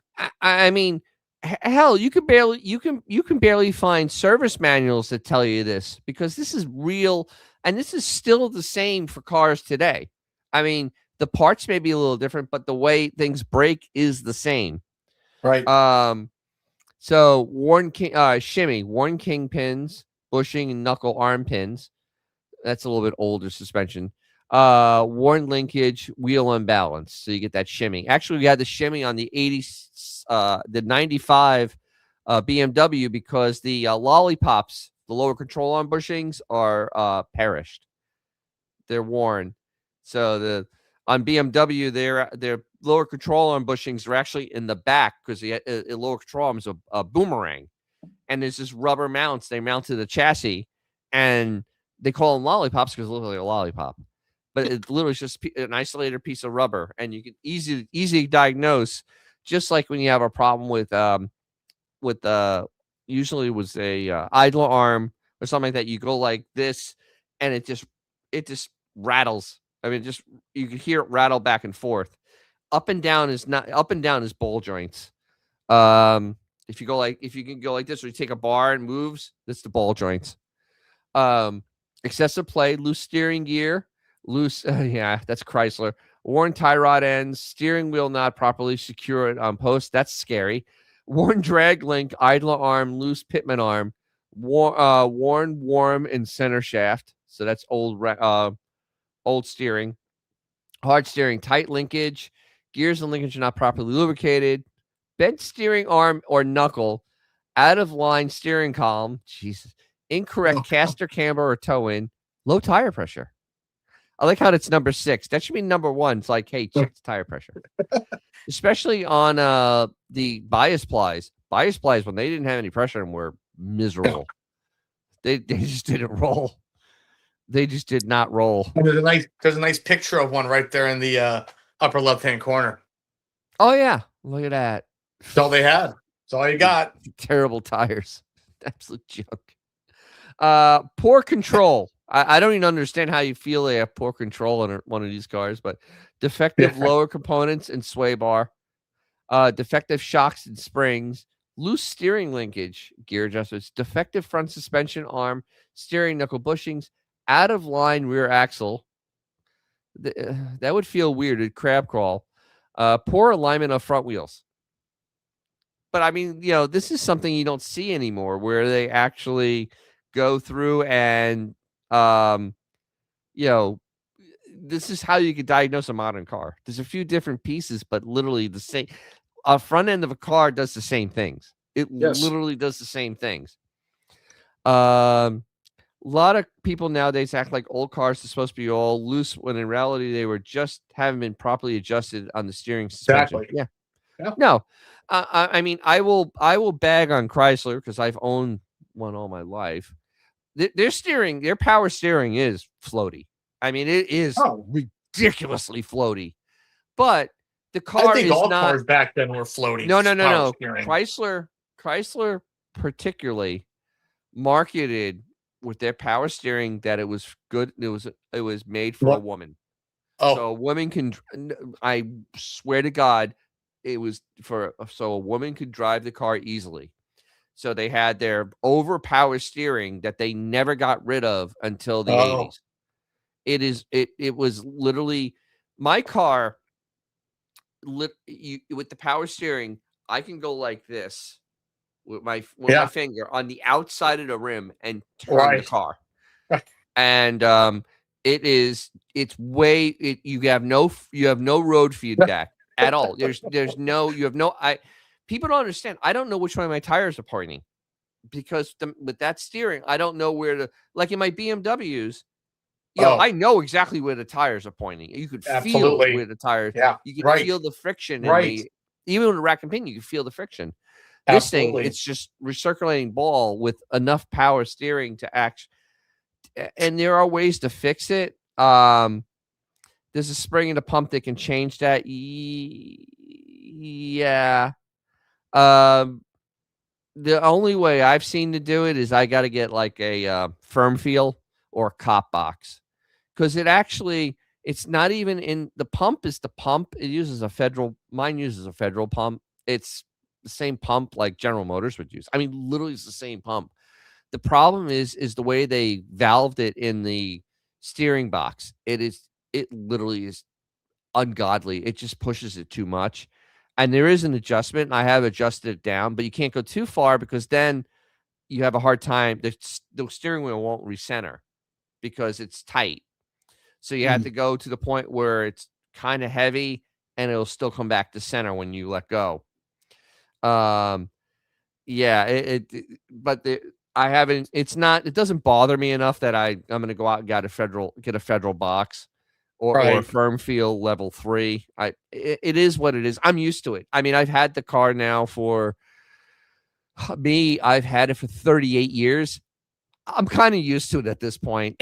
I know how it feels. So it's like, okay. I still don't know what the wheels are, but it's still very vague. Vague, as they say. In college, my buddy whose 65 T-Bird was not running properly, because everybody just drove an old car back then, right? He borrowed my old Chevy, and he dropped me off at Publix where I worked. And as he dropped me off, he looks at me. He goes, I swear I can steer this car with a cigarette. Yeah. So just like completely no feel whatsoever. But it's just a different way of, I guess they're like, oh, it's definitely boosted power steering. Oh, yeah. 20 motor. I rebuilt the power steering box in a Volare. It didn't want to return to center on at first, but then it burned in pretty well.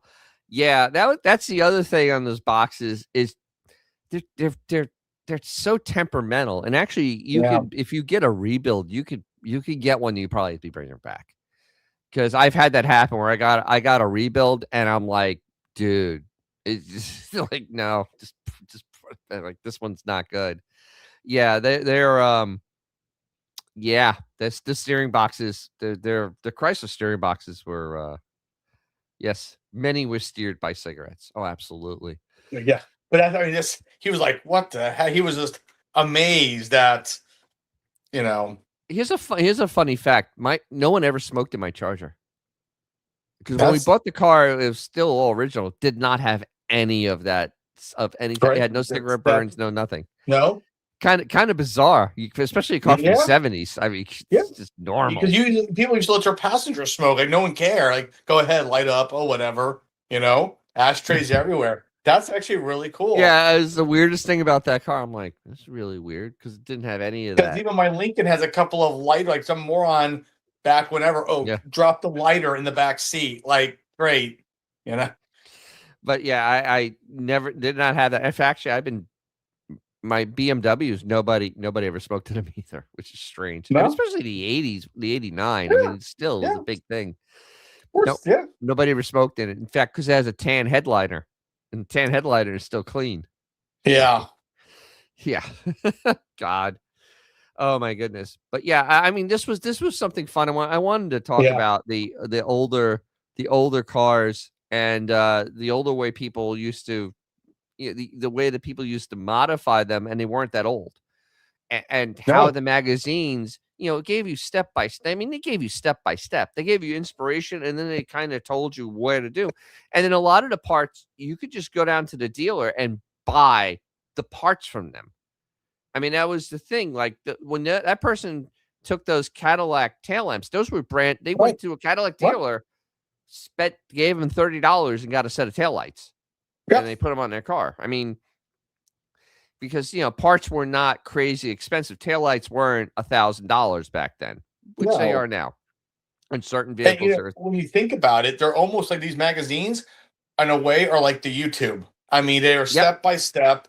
And what's also really cool is there were so many of these, like Custom Rodder, Rodding and Restyling, Dennis's Rodding, Mike's Rodding. I mean, there were so many, and they're all most of them were based out of, like, especially the Ford book, out of California, Southern California. And there were so many of these, and they're like pocket size. Like you would go there and you'd have to probably buy a couple to really find out what you want to do and say, well, I do like those 59 Cadillac tail lamps. And you know what? I don't need that hood ornament anymore on my 1-year-old car. So let's buff it up and fill it. And think about it. You're repainting your 1-year-old car's hood. But that's just what folks do. With that paint, though, it probably using enamel. You can actually do a little touch on it and then burn it in, and you'd never notice. You're right. You would never notice it. No. So, look, 20 Cent Motors, though, we had factories all over pumping out parts. That is true. I mean, you actually had stuff available. Right. Rooney, different era. We can go to a junkyard and get stuff for $1. Grab some 56 Packard taillights for your Mercury. Now getting into the junkyard is $3. LKQ pick and pull is $3 now. And he just brought up a great point. That was a real popular. I know someone with a modded Mercury with the Cathedral Clipper taillights, actually. Wow. That they kind of bend in. Yeah, they actually are more of a bent style. I know someone with like a 51 or 52 Mercury that has Packard Clipper tail lamps in them. Wow. Yeah, I mean, but it's amazing though, because now when you go to the junkyard, I mean, it's not good. I mean, especially like you're all corporate, and that they're cherry picking anything worth a damn. They cherry pick it and they're reselling it in their resell store. Right. It's so hard to actually find a deal in a junkyard, and you're definitely not finding old American car stuff anymore. No, That's long. Those days are long gone now. no. And now I'm hearing people are commenting on like some of my videos that in some states they're literally stuff's coming in, staying there a couple of days and get crushed. No matter what it is, it's a couple of days and gets crushed. Wow. It doesn't even get to stay around to give parts off. I mean, and that's insane. I mean, literally the turnaround has gotten kind of crazy because I remember junkyards around here in Tampa. Hell, they had cars the same car for like 15 years. And, you know, until they finally picked the carcass, and it was just the unusable parts left. You know, my dad would take me to Haskins in the early 80s, and there'd be 50s and 60s cars in there, still kind of car-like, not crushed. They're just hanging out until someone needed that. It's boring. 68. Yeah. Packard Lights and DeSoto Grill T through the number one things for Mercury. Yeah. Absolutely. DeSoto Grill's nice. Yeah. 53 DeSoto Grill. Yep. But yeah, I mean, the whole junkyard thing, Christ. I mean, I may actually do a video on this because right now, I mean, it is miserable to try to go to get anything for like, say you have a 20-year-old car. Good luck, man. I mean, because 20-year-old car, there's really no dealer support anymore, especially if it's a Stellantis product. But think of this for a second, though. The original Challengers are 20 years old now. Right. All right. The original new Challengers are 20 years old. I mean, and you go to the junkyard and there is not waves of, I mean, they built a lot of them. There's not lines of those cars. That's kind of disturbing. I mean, that's really the scary thing is that it's not like lines of these mass produced cars for people to actually like take parts on. It's just like, and I find that very strange. But the other thing is a lot of stuff today is so, even those cars especially are disposable. So the part that's broken in your car will probably be broken on that car in the junkyard. Exactly. It's just the way it is. Like on Challengers, they actually have a problem with the door handle. It's the actuator for the door handle. It goes bad, and I don't know how many years they're going to make it for the ones that were built before 14. But what happens is that it makes the window drop down and go back up, and it'll kill the battery in the car because it keeps doing it. Right. There's no bypass; it just keeps doing it. But at least with BMWs, the door drop was in the door latch. Well, actually, it's in the door latch, but it's different. And the only way that they go bad is that it just doesn't drop anymore. But with these things, it drops all the time. And it just it'll wipe a motor out. It'll wipe your battery out overnight because it just constantly makes the motor go up and down like this much. And it's not a hard job to do. It's like maybe an hour. But it's just the thought of but you can't get the parts anymore from Chrysler or Stellantis. They don't exist. 2014, can't get the car, can't get parts for it. And to piggyback on the Charger, there is that like the 05 to 09 Mustang, right? Which is hard to believe that's 20 years old, like my 08. One, they're not in the junkyard. You actually see them quite a lot still around. But for example, it was notorious for like if you get the leather package, the door insets would always unglue and fall out. So, or the door panel itself would just not be a door panel anymore. Just the door card would just start to buckle in, whatever. Go to the junkyard. Guess what? Everyone else's door cards are now the same thing. So that's the problem. It's not like, oh, I need this great alternator. Oh, I need this fixed. Oh, that's broken too. Yes, the same age. It was a flaw. So, but you don't see tons of those cars either in the junkyard. You don't. Yeah, no. G Canada. Mustangs. Yeah, the parts are available no matter what year. They have a big aftermarket because it's a Mustang.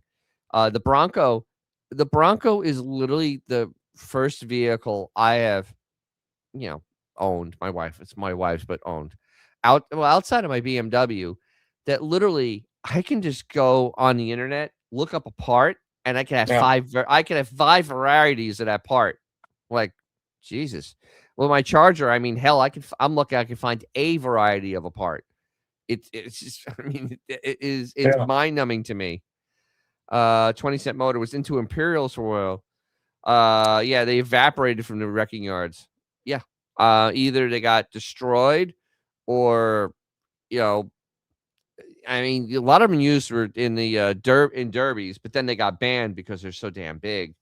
But the other thing is that people have started collecting them, and they didn't start trashing them anymore because and this is like always the thing.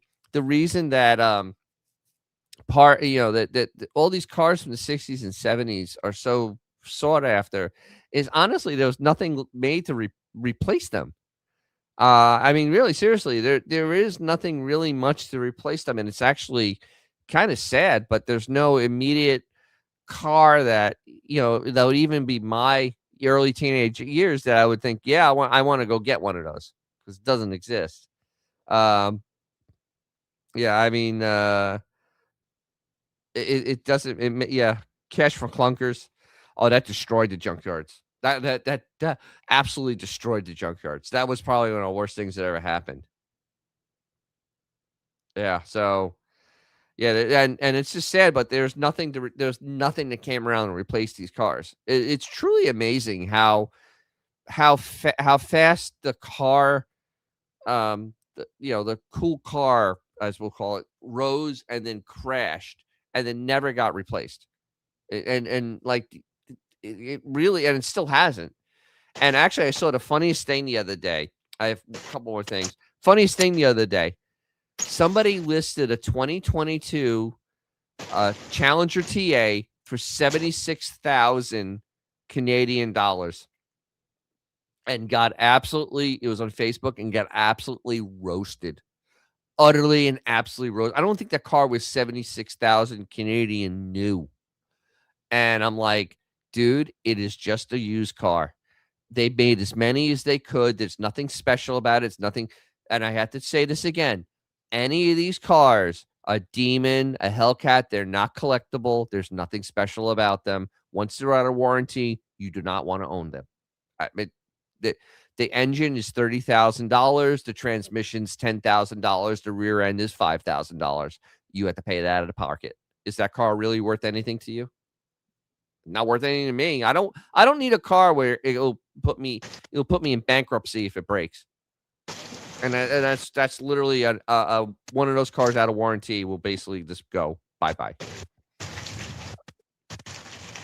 Yeah. Let's see, what's this? Dead Judge. I like Dead Judge Rush. I didn't get 71 Satellite. He mentions in the vid description how he knows 3 or 4 of the guys who just got into early 70 B bodies and fast. Yeah, I believe that because I'm getting a lot more comments from people that are younger than I am and of those B bodies, and a lot of comments, a lot of questions about it. Very, very fascinating stuff. I do have a video out on timing. It's mainly aimed at Chryslers, but I mean the mechanics of it are the same for any car. I mean, it's on total timing. It's actually on making the car run well, not just good, but run well. So that's kind of the thing. And I'm actually probably going to do one on the MSD in the 300 because this is a whole fascinating. It's utterly fascinating. Yeah. Oh, thanks, 20-cent motor. Yeah, I did make a mistake in there. I totally flaked out, and I forgot that the B and the RBs, the distributor's at the front, so it has to spin the other way because the camshaft only spins one way. But I made a note on that. But yeah, thanks. Because it's amazing, the whole thing. Oh, Sky Spectre's going to bed. Well, good night, sweet dreams. One quick thing before we go. We have to check in on the new Charger. Let's check in on the new Charger. How is this going, Mr. Filosa? So we're going to remind everybody, this is last week. There was 12,640 available vehicles, 11,408 at dealers. The cheapest one is this one, VIN 6479 at $52,000. So that's last week. This week at 527, 12,620 cars available, 11,800 on dealer lots, and the cheapest one has now been lowered to $50,990, and I think it's the same car. 479. No, they actually made a cheaper one. This is the cheapest Charger in the entire country. I don't know how they did it, but they made one. He's in Chrysler Dodge Jeep Ram of Shawnee. A cool 1,000 miles from me. But if you notice, they're not selling. That's the big takeaway is they're not selling. 11,800 this week, 11,400 last week. If they're selling, you don't have this.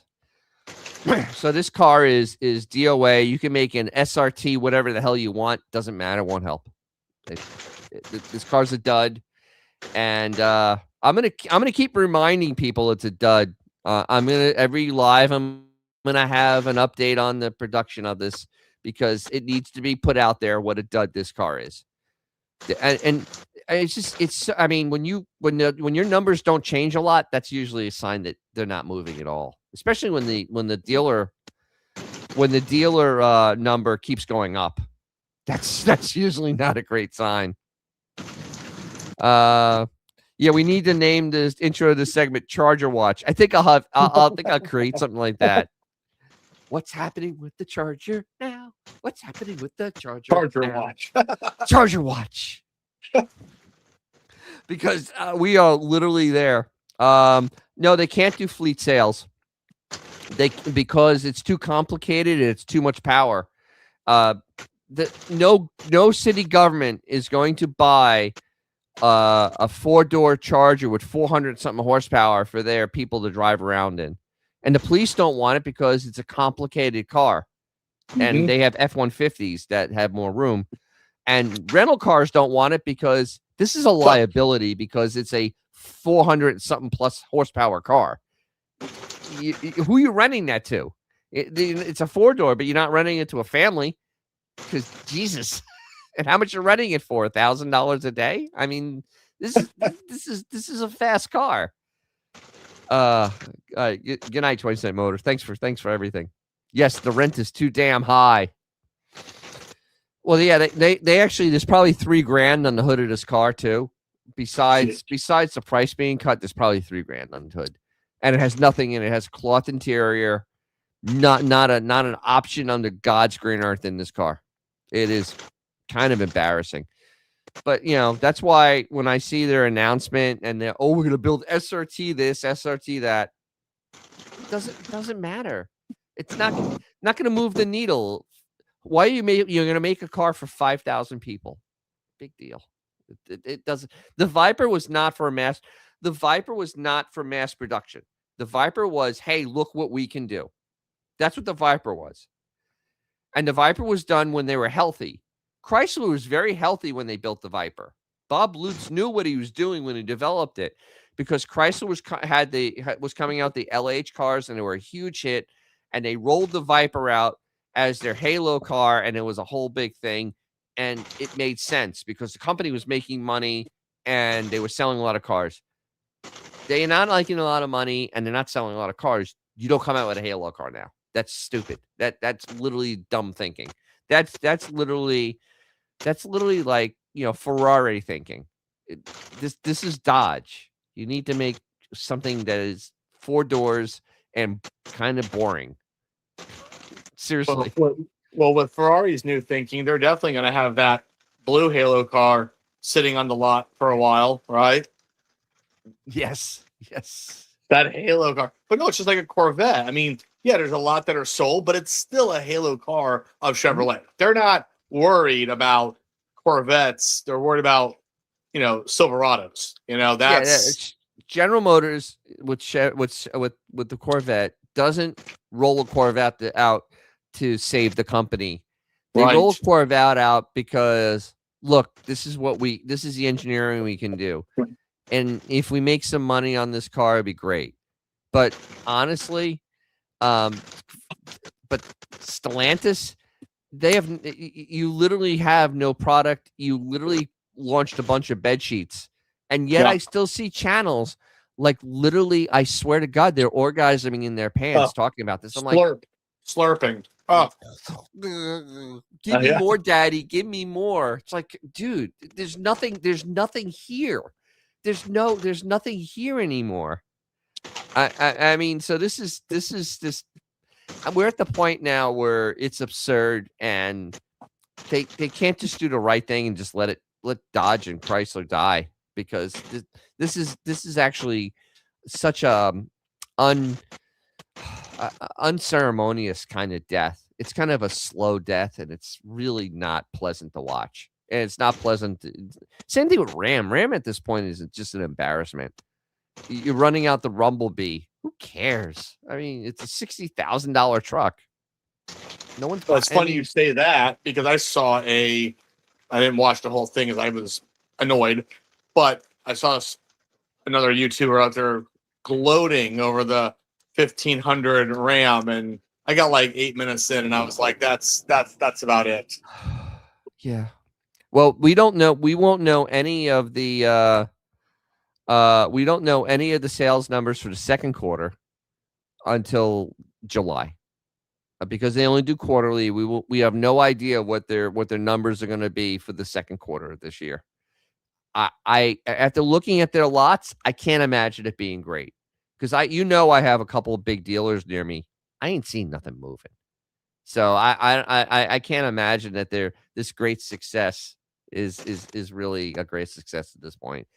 Especially that Hemi, because people don't like that the electric motor on it. That's actually a giant turnoff. So I mean, I know Ford actually is selling as many F-150s as they can make, because they have an aluminum problem, but they're selling all the F-150s. I mean, obviously they're not having a problem selling F-250s or 350s either. So I'm General Motors is not having a problem with their trucks, because they're putting new V8s in them. Yeah, so there it is. Yeah, G Canada does say the Viper perfectly. Try to drive this without dying. Yeah, the original Vipers were terrifying. They were literally a throwback to the '60s with better seatbelts.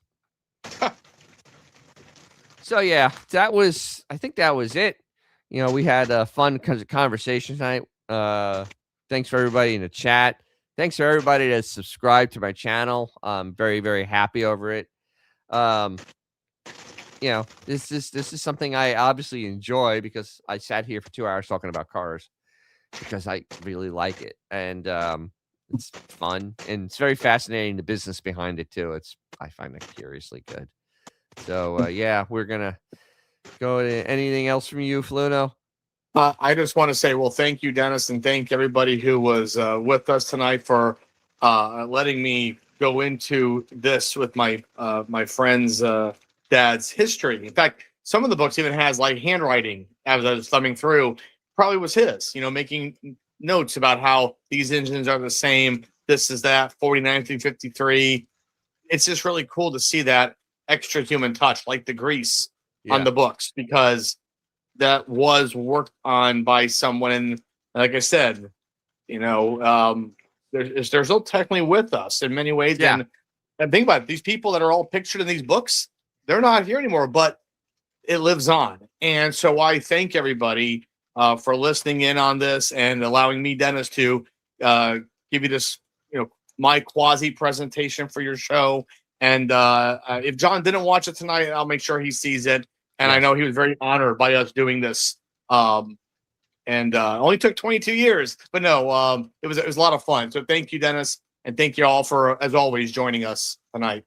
Yes. All right, cool. And I'll have a couple little shorts out, and I'll have a new, fun, exciting video next week on something. I haven't decided yet. But yeah, if you haven't checked out the timing video, hey, check that sucker out now, because your engine's not timed right. So we'll see you all very soon. And if you have something cool or something fun, take it out, because you'll make someone's day, and it'll probably be your own. Bye for now.